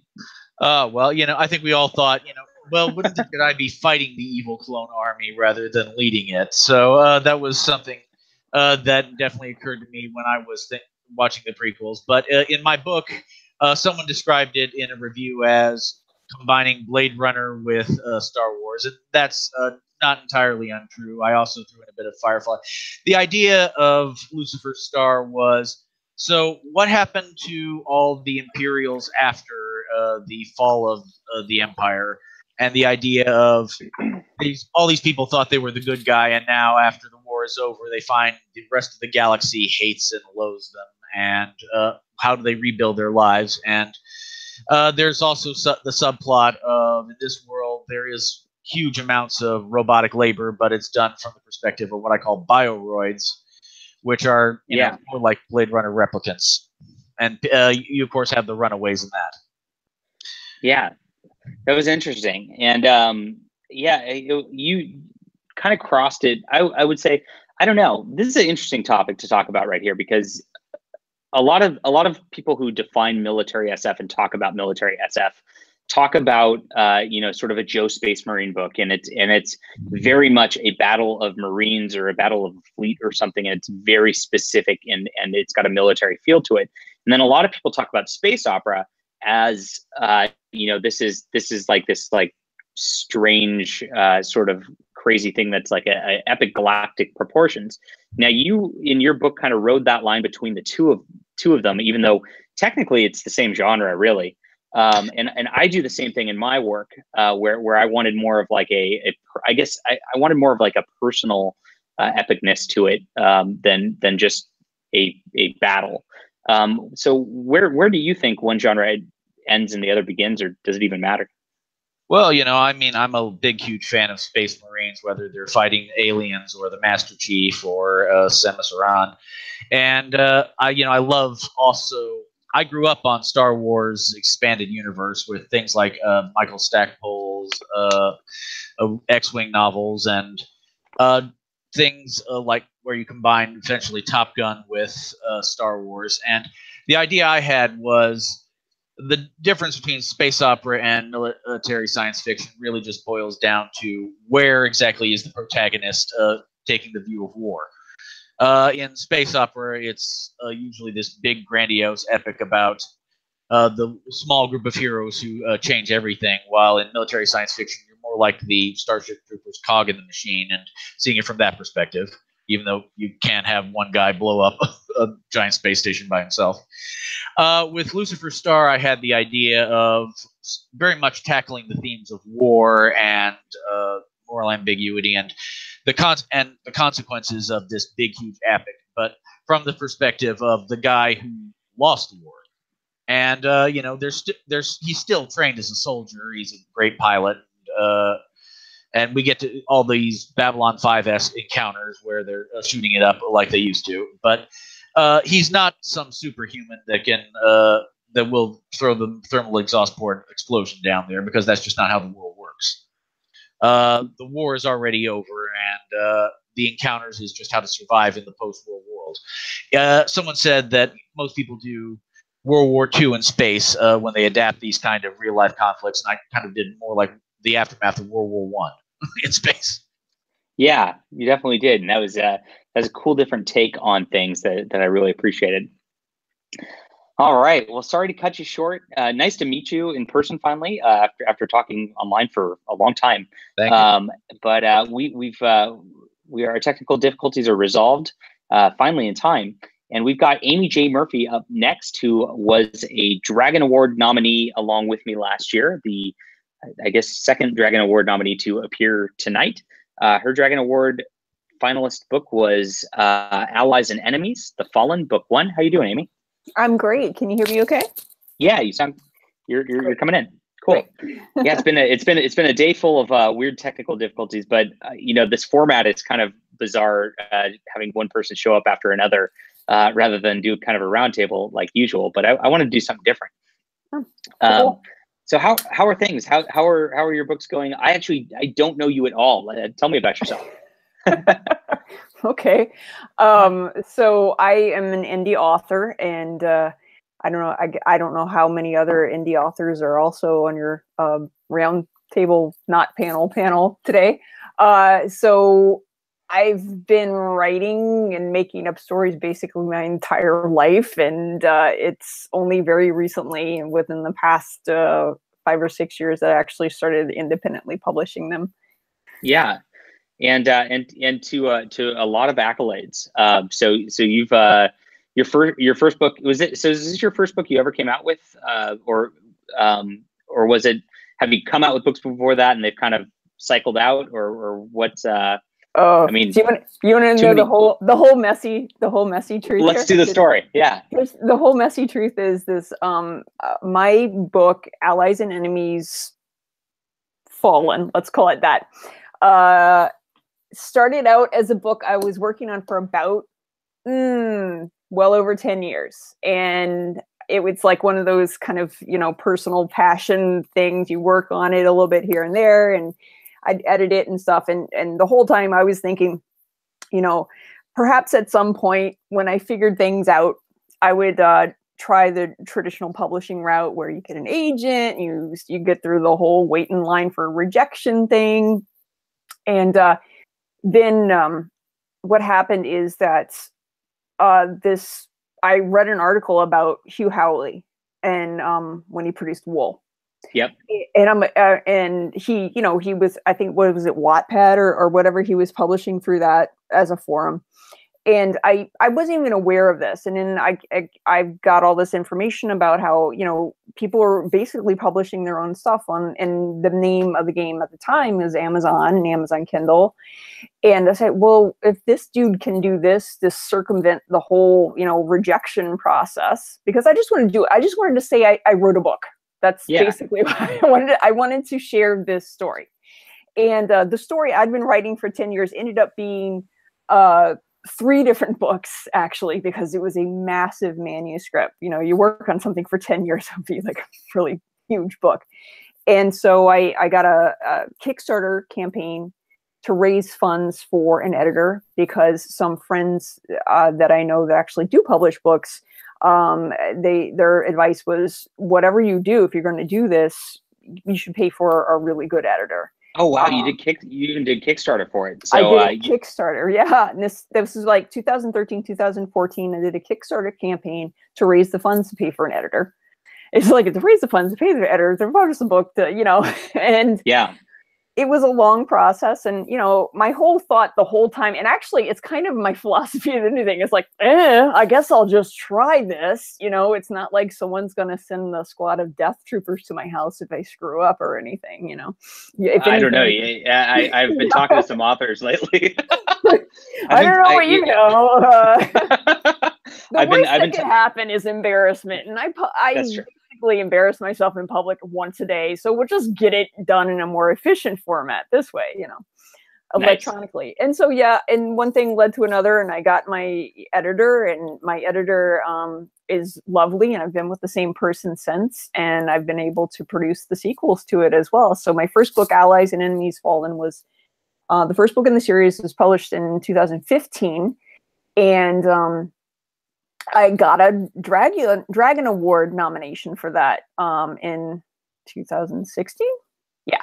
Yeah. It was it's like kind of the next year, offset by a year, which was super fantastic. And I ended up being a finalist for Best Military Science Fiction or Fantasy.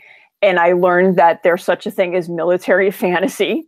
Yeah. Go figure. I didn't know that. I didn't think that existed, but it does. Boy, my face is red. And in the third book in the series, Allies and Enemies Exiles, which was originally planned to be the last book in the series because it was a trilogy, right? Ended up being a finalist for a Dragon Award last year. So in 2017 as well. In the same category. So does that mean a book 4 is coming out in 2018?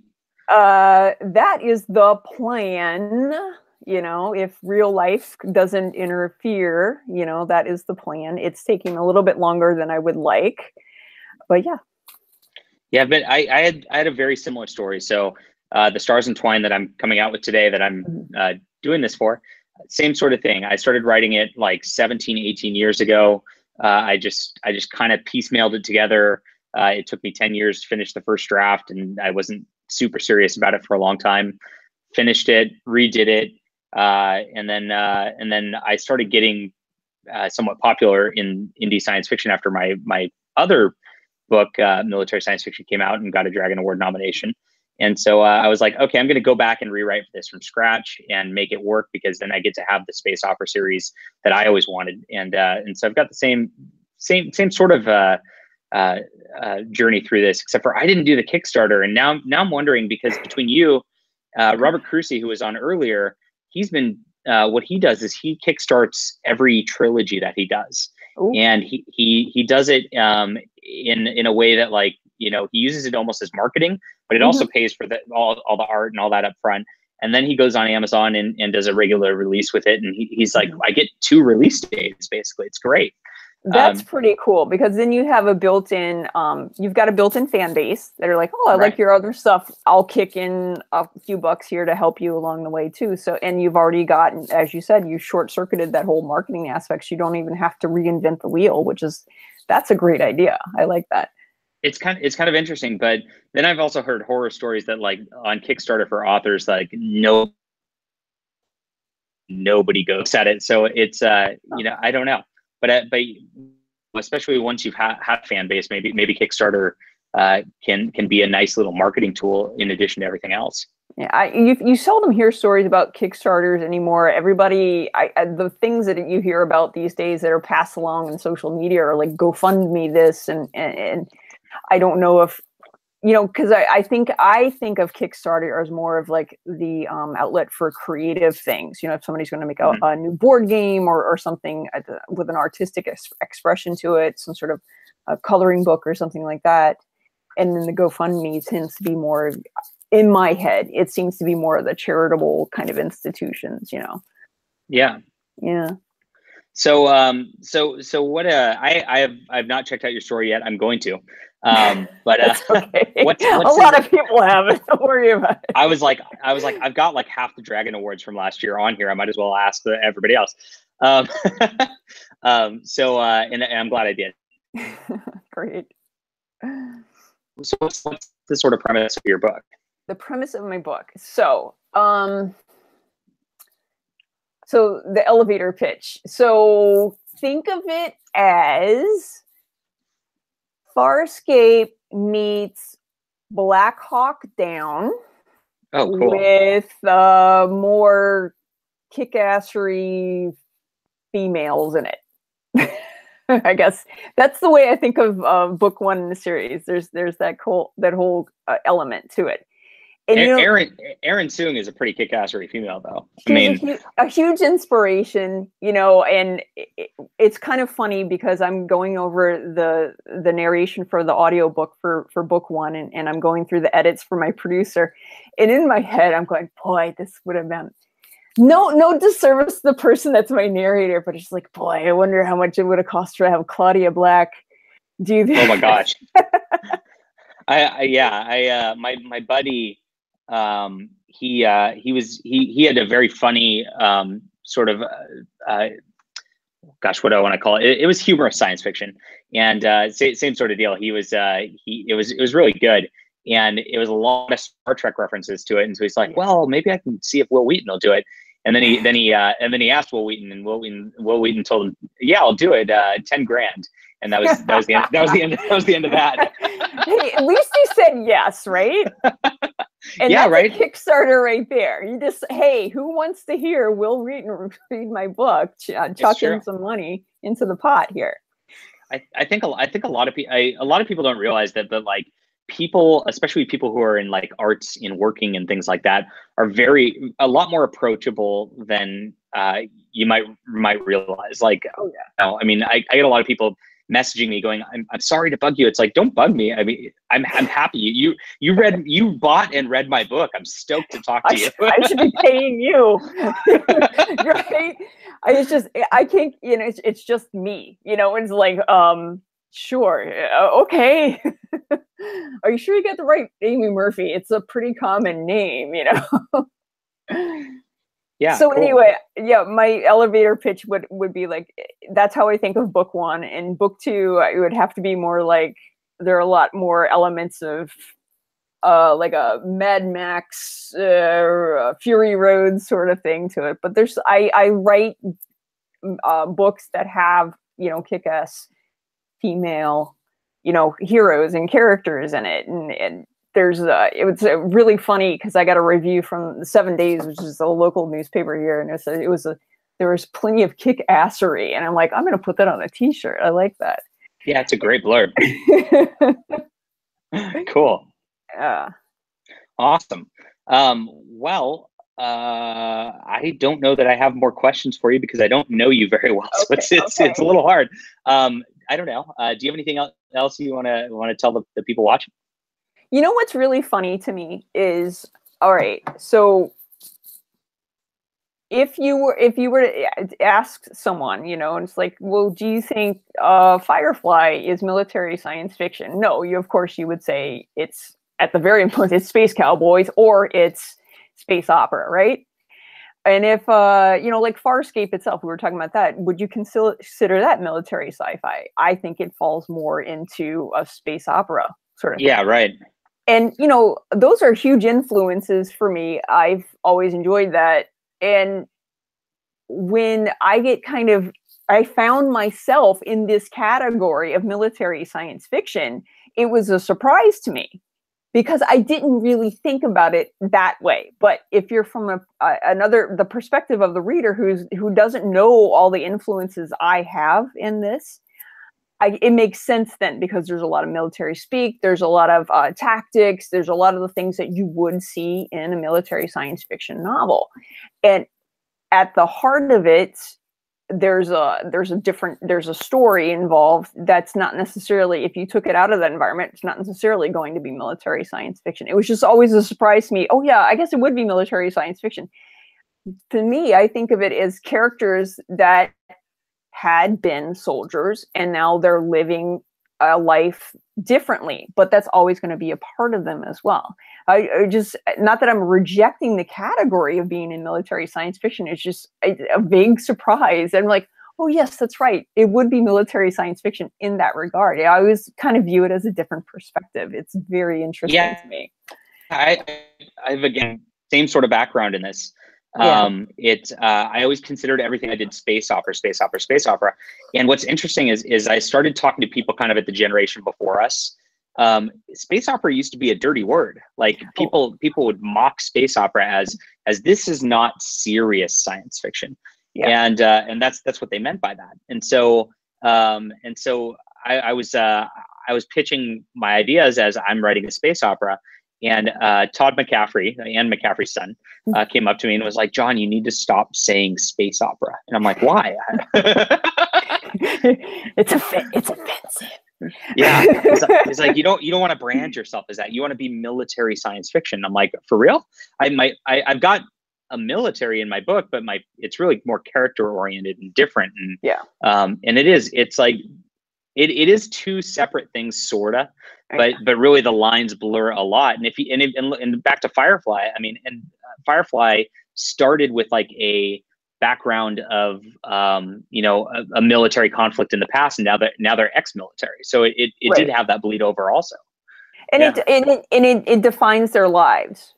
Yeah, totally. Too, because of the roles that they played in that. And it goes on to define how they interact with each other too. If you were part of the resistance or if you were ever part of, the guys that won, and it defines how they interact with each other. And it also has a lot to do with the psychological damage that they bear with them that creates their character as well. And I think that's a huge component of it too. And if you simplify it in those terms, it makes it a very different approach from that military sci-fi. I recently was on the panel for SIFWA, the Science Fiction Writers Association, and it was kind of funny because we kicked it off. This is the first one, so let's start with an easy question. What is science fiction? And what was kept coming up is the question of marketing. It does sound, talk about dirty words, but as a writer, as an author, you're not necessarily thinking about the story and I'm going to put this in this category and this is how I will market it, and there are people that write that way. They write I totally do. I didn't used to, but I do now. Yeah. But at the time, I'm writing the story, and then this happens. And so what ended up happening is, we're talking about in terms of the panel, is that it kept coming up. It's like, well, what is science fiction? And now through the ages, it's just all changed too. So I guess what I'm trying to say, I wonder how military science fiction as a category will change as things evolve too. Yeah. I mean, because things are more space opera tend to be less, hard science in my head, and so will there'll be like subcategories of military science fiction that are more soft science fiction versus hard science fiction. I mean, is that going to open up into even more categories too? So I'm excited to see how it will evolve as a genre as well. Yeah, likewise. Well, thank you for your time. I appreciate it. Sure. And if the depth of your characters has the depth of thought that you had on this broadcast, then this is definitely a series worth checking out. So I look forward to reading it. Allies and Enemies, Fallen Book 1 is the book by Amy J. Murphy. And thank you for coming on. All right. Thanks very much. You have a great day. You too. Bye. Next up, we have J.F. Holmes, another Dragon Award nominee. How are you doing, John? Hey, John. How's it going? Can't complain. Can you hear me? Yeah. All right, cool. How's it going, man? I can't complain. All right. So cool. You start off with alien invasion, and that is your theme, and that's why the book's called Invasion. So what drew you to that sort of a theme to begin with? Are you a Independence Day fan from back in the day at all? No, more Ender's Game I was thinking about. I didn't start with Invasion. I have a couple other series too. That's true. I'm sorry, it's the one I'm familiar with. No, that's okay. I got to thinking about Ender's Game and what a crappy movie it was, as opposed to the books. And I got to thinking, just what if Ender lived and they lost? Because we always triumph, if that makes any sense, in space battles, humanity, and all that stuff. And I thought, what would it be like if we had lost? So it just went from there. The main character is kind of a grown-up Ender, and I apologize for the bouncing all over the place. Basically, that's what came of the story. I'm writing another book right now, but I'll get to book 3 soon enough. So cool. Yeah, that's a great concept. Humanity always does seem to either be like, we have a breadth and depth to us as humans that other aliens are very monolithic, and we're not like that. And then humanity always triumphs because of the way that we are able to think outside the box, because there's such a difference between us as people. We're individualistic, and that having sort of a theme that where the aliens are better than us, which makes sense because the aliens have better technology than us if they're coming and invading us, right? I mean, in theory. not too far ahead of us, otherwise it would be impossible to beat them. But I think the idea is really, if they're too far ahead of us, why are they going to bother? If they're too far behind us, we'll easily whoop their ass, pardon my language. I just really wanted to set it up so we don't really know why they're doing what they're doing. They're kind of a faceless thing. It's just much more, when I write my books, it's more about the people involved in the combat, the fighting.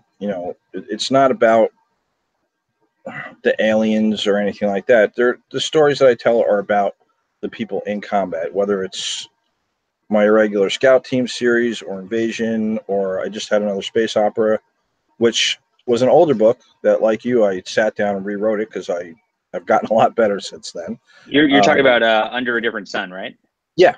That was one of my earlier attempts to do something different than what I was doing, and it was okay, but I really sat down and rewrote it, and I was a lot happier with it. So, but again, it's not so much the setting, it's more. Hi.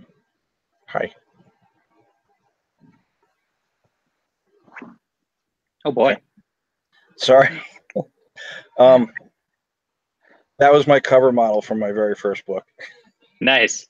No, I was on TV. In any case, if you want to see her, go look at Even Zombie Killers Gets the Blues. She's the cover model from that. That's awesome. Yeah. In any case, so I've totally lost my train of thought. She's a beautiful woman. So no, what I write about is the people and the reactions and the team dynamics and how people deal with the stress of combat and things like that. So cool. Yeah. So and that adds a personal flavor to your series, I think, which is why it resonates so much with people. I think that seems to be the difference between like good military science fiction and just like the average run of the mill stuff that focus on the person and the focus on getting just making it so you can connect with a character rather than like have it, going into too much wonky detail about the settings. Yeah. And a lot of guys write gun porn to, right.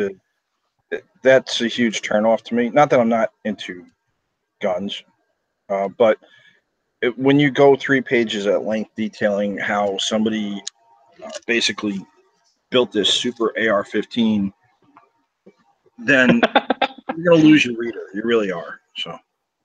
Yeah, and I see that all too often. Yeah. Cool.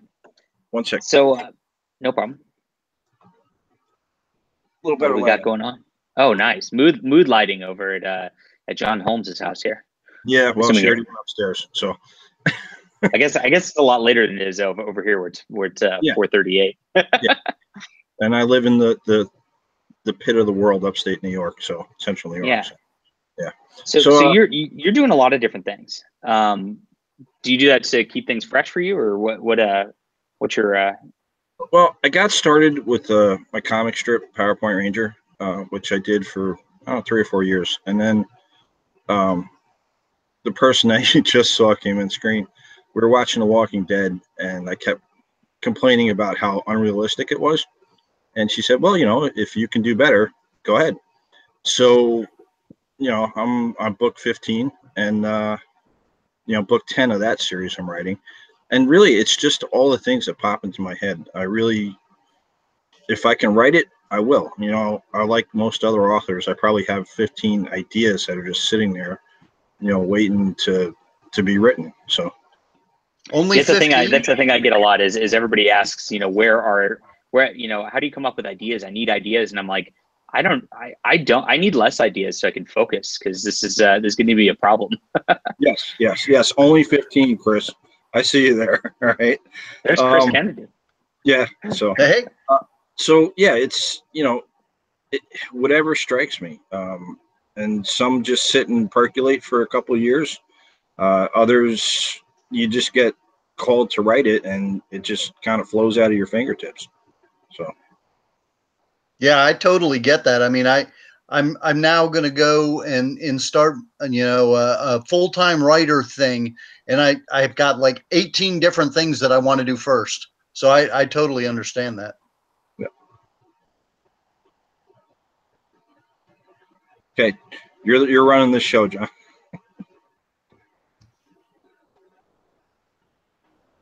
Chris, when am I going to write a 4 Horsemen story?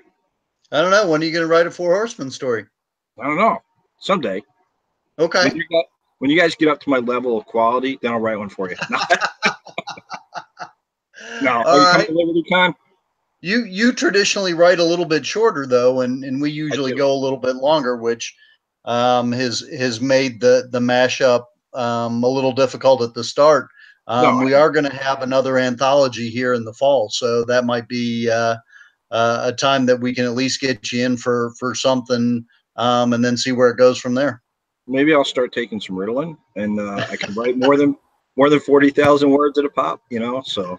But anyway, good. Kudos. We had one book that had 2 40,000 word stories in it, so it's not outside the realm of possibility.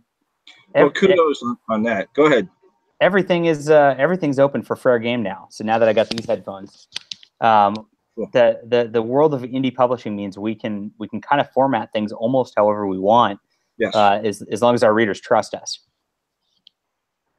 That's pretty true. I mean, we've done the Four Horsemen in anthologies, full-length stories, novellas. I think you're absolutely right with that. You're really only hindered by your lack of imagination. If you can see it, you can do it. Yeah. Cool. So so John, I'm going to put you on an awkward spot here. Is that sure. all right? All right. What happened to the 100 Worlds thing? I'll be totally honest. It didn't. The quality of stories that I was looking for so far haven't come up to what I was hoping. If that makes any sense. All right. That makes a ton of sense. I'm trying to give guys who really haven't been published too much yet, if at all, a chance to kind of break into the market. And like me, if you're just getting started, I had a really steep learning curve. So I've kind of put it on the back burner. I've been pushing to get 2 more books out before LibertyCon, and I want to do something with it. It's just I also want to deliver a quality product. Does that make any sense? Makes a ton of sense. I found that very hard, and I've talked about kind of short fiction being problematic for the market earlier in the broadcast. But it's also very hard as an editor to do short fiction because you get hundreds of stories sent in, and most of them are so bad that like you can't even get through a few sentences. And then sometimes people, and it's like, well, shoot, I got to be honest with this person too. How do you say? Not right now. It's tough. It is. Yeah.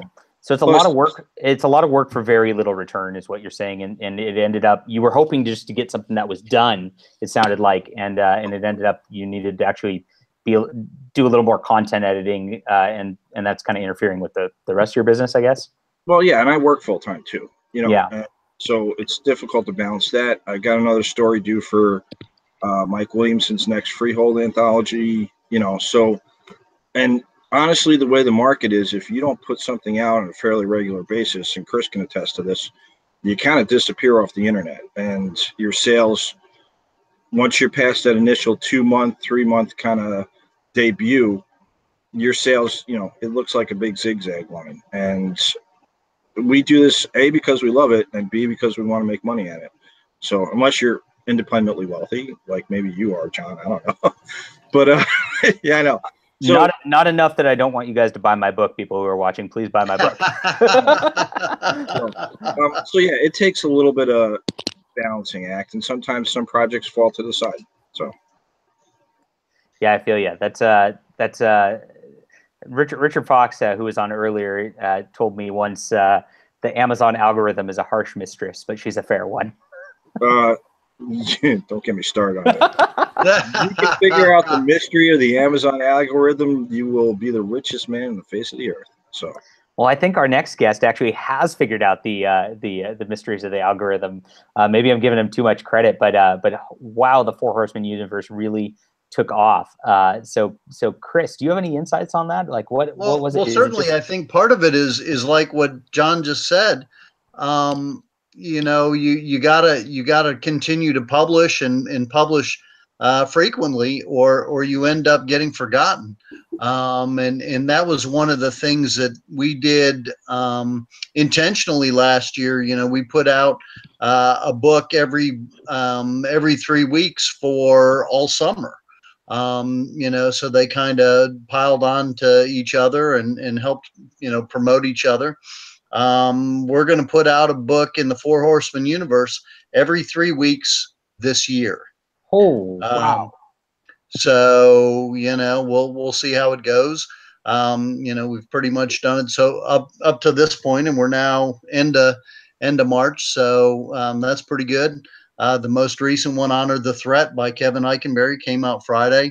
The next one will come out in 2.5 weeks. It'll be Mark Wandrey and I's A Fiery Sunset, which is the first mainline story novel in the next series. So we'll just keep going from there. We've got a good number of folks involved, which, the intent was to try and tie in several people's readership to, one for all and all for one kind of thing.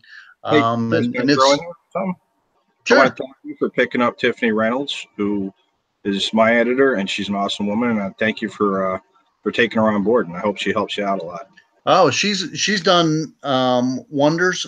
She has really worked very hard and has become a really valued member of the team.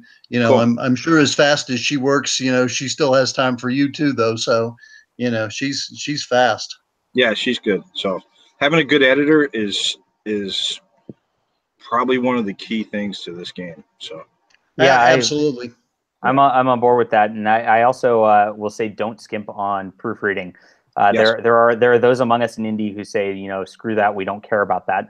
But whenever I put out a book that's got a lot of issues like that, which my first couple books did, because I didn't care. I had my one editor who was pretty good, and I didn't take it to that next level for making sure like all the lines were great and all that. And that's for Steam and Country, which is still a very good book and everybody likes it. So I'm not going to talk too badly about myself. But well, I'm going to get going in a second, but let me throw something in there about that.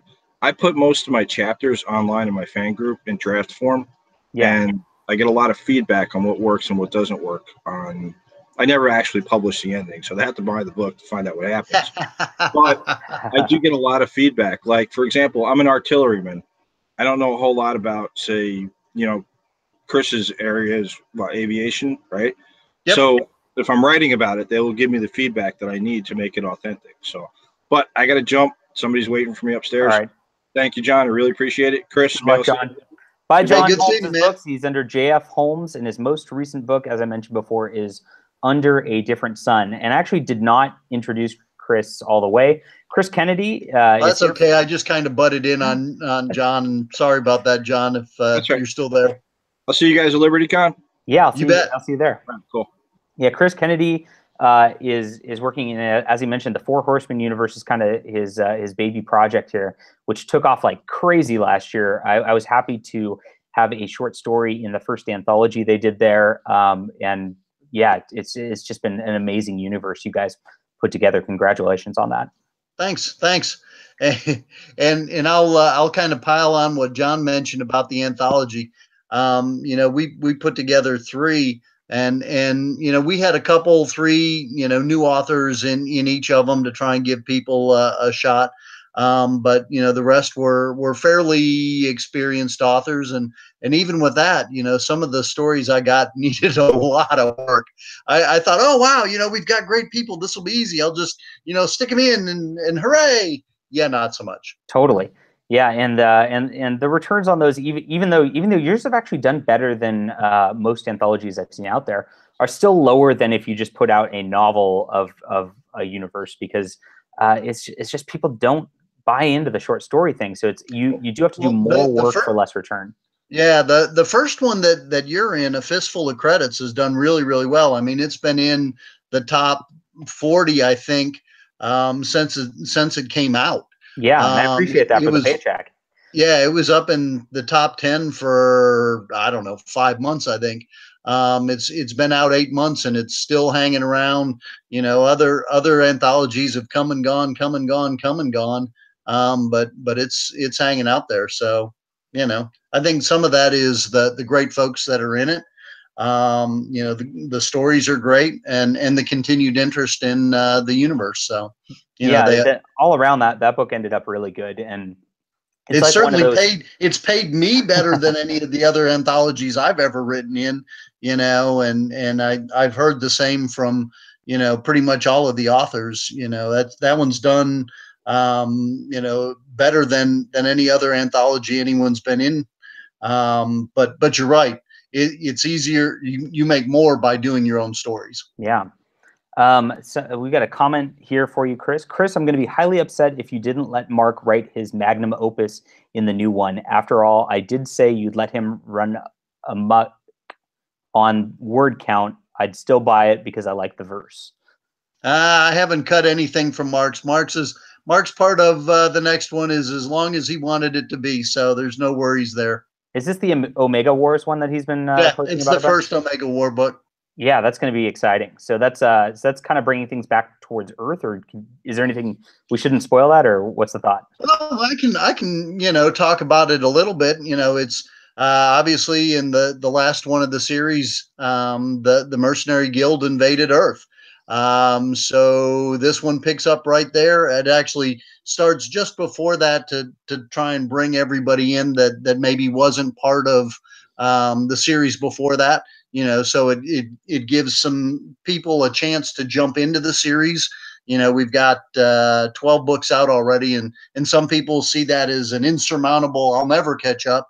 So, the first Omega Wars book starts and you can jump in there. Beautiful. There are going to be a lot of surprises. There are going to be some, oh yeah, I could see that coming. And there's going to be a lot of, oh crap, how did that, what? So I think that the readers are going to like it a lot. They're going to get some explanations for some things that I know have bugged some people, some things that maybe they didn't even know they didn't know yet. So it's going to be really good, and we've got it finished, just taking care of the edits, and it's going to be good. I like it. I think you kind of nailed it, sort of in a roundabout way. What is the key to making something that resonates with readers? You have to give them one part what's expected, but one part something that's going to make them go, no, he didn't do that. Yep. And there's definitely going to be some of that. If anybody saw my comment a couple days ago where I said, crap, I had to dig further down into the red shirt list. I've been known to kill people. Mark, and in his last couple books, has killed a ton of people. Mark loves killing people. So oh my god! I don't want to say nobody is safe, but nobody's safe. Yeah, I always debate that when it's like, okay, I'm at the point where, like, do I kill a main character or do I not kill a main character? And I don't think there's a right or wrong answer there at this point. I think it's, you want some continuity going forward because the audience wants to connect with characters that continue.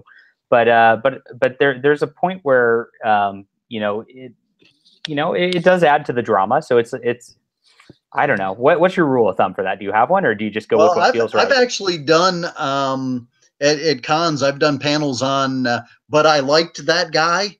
Talking about killing main characters, and generally I don't. But sometimes there are places where you have to. I write about war, and unfortunately people die in war. And if you knew that so and so was always going to be safe, where would the fun be? Yeah, I agree with that. If there wasn't the actual danger, I mean, that's what keeps readers interested.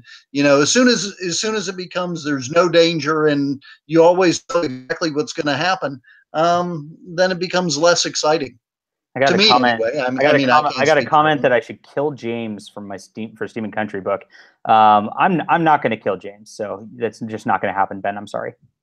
Well, at least not in the next book.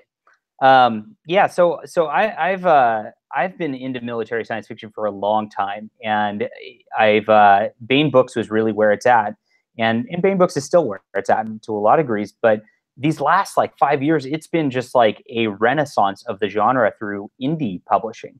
Everybody kind of came out at the same time. What do you think? Why did that happen? I think it was kind of a perfect storm of technology and attitude. A lot of the people that write mil sci-fi are not the same, but similar.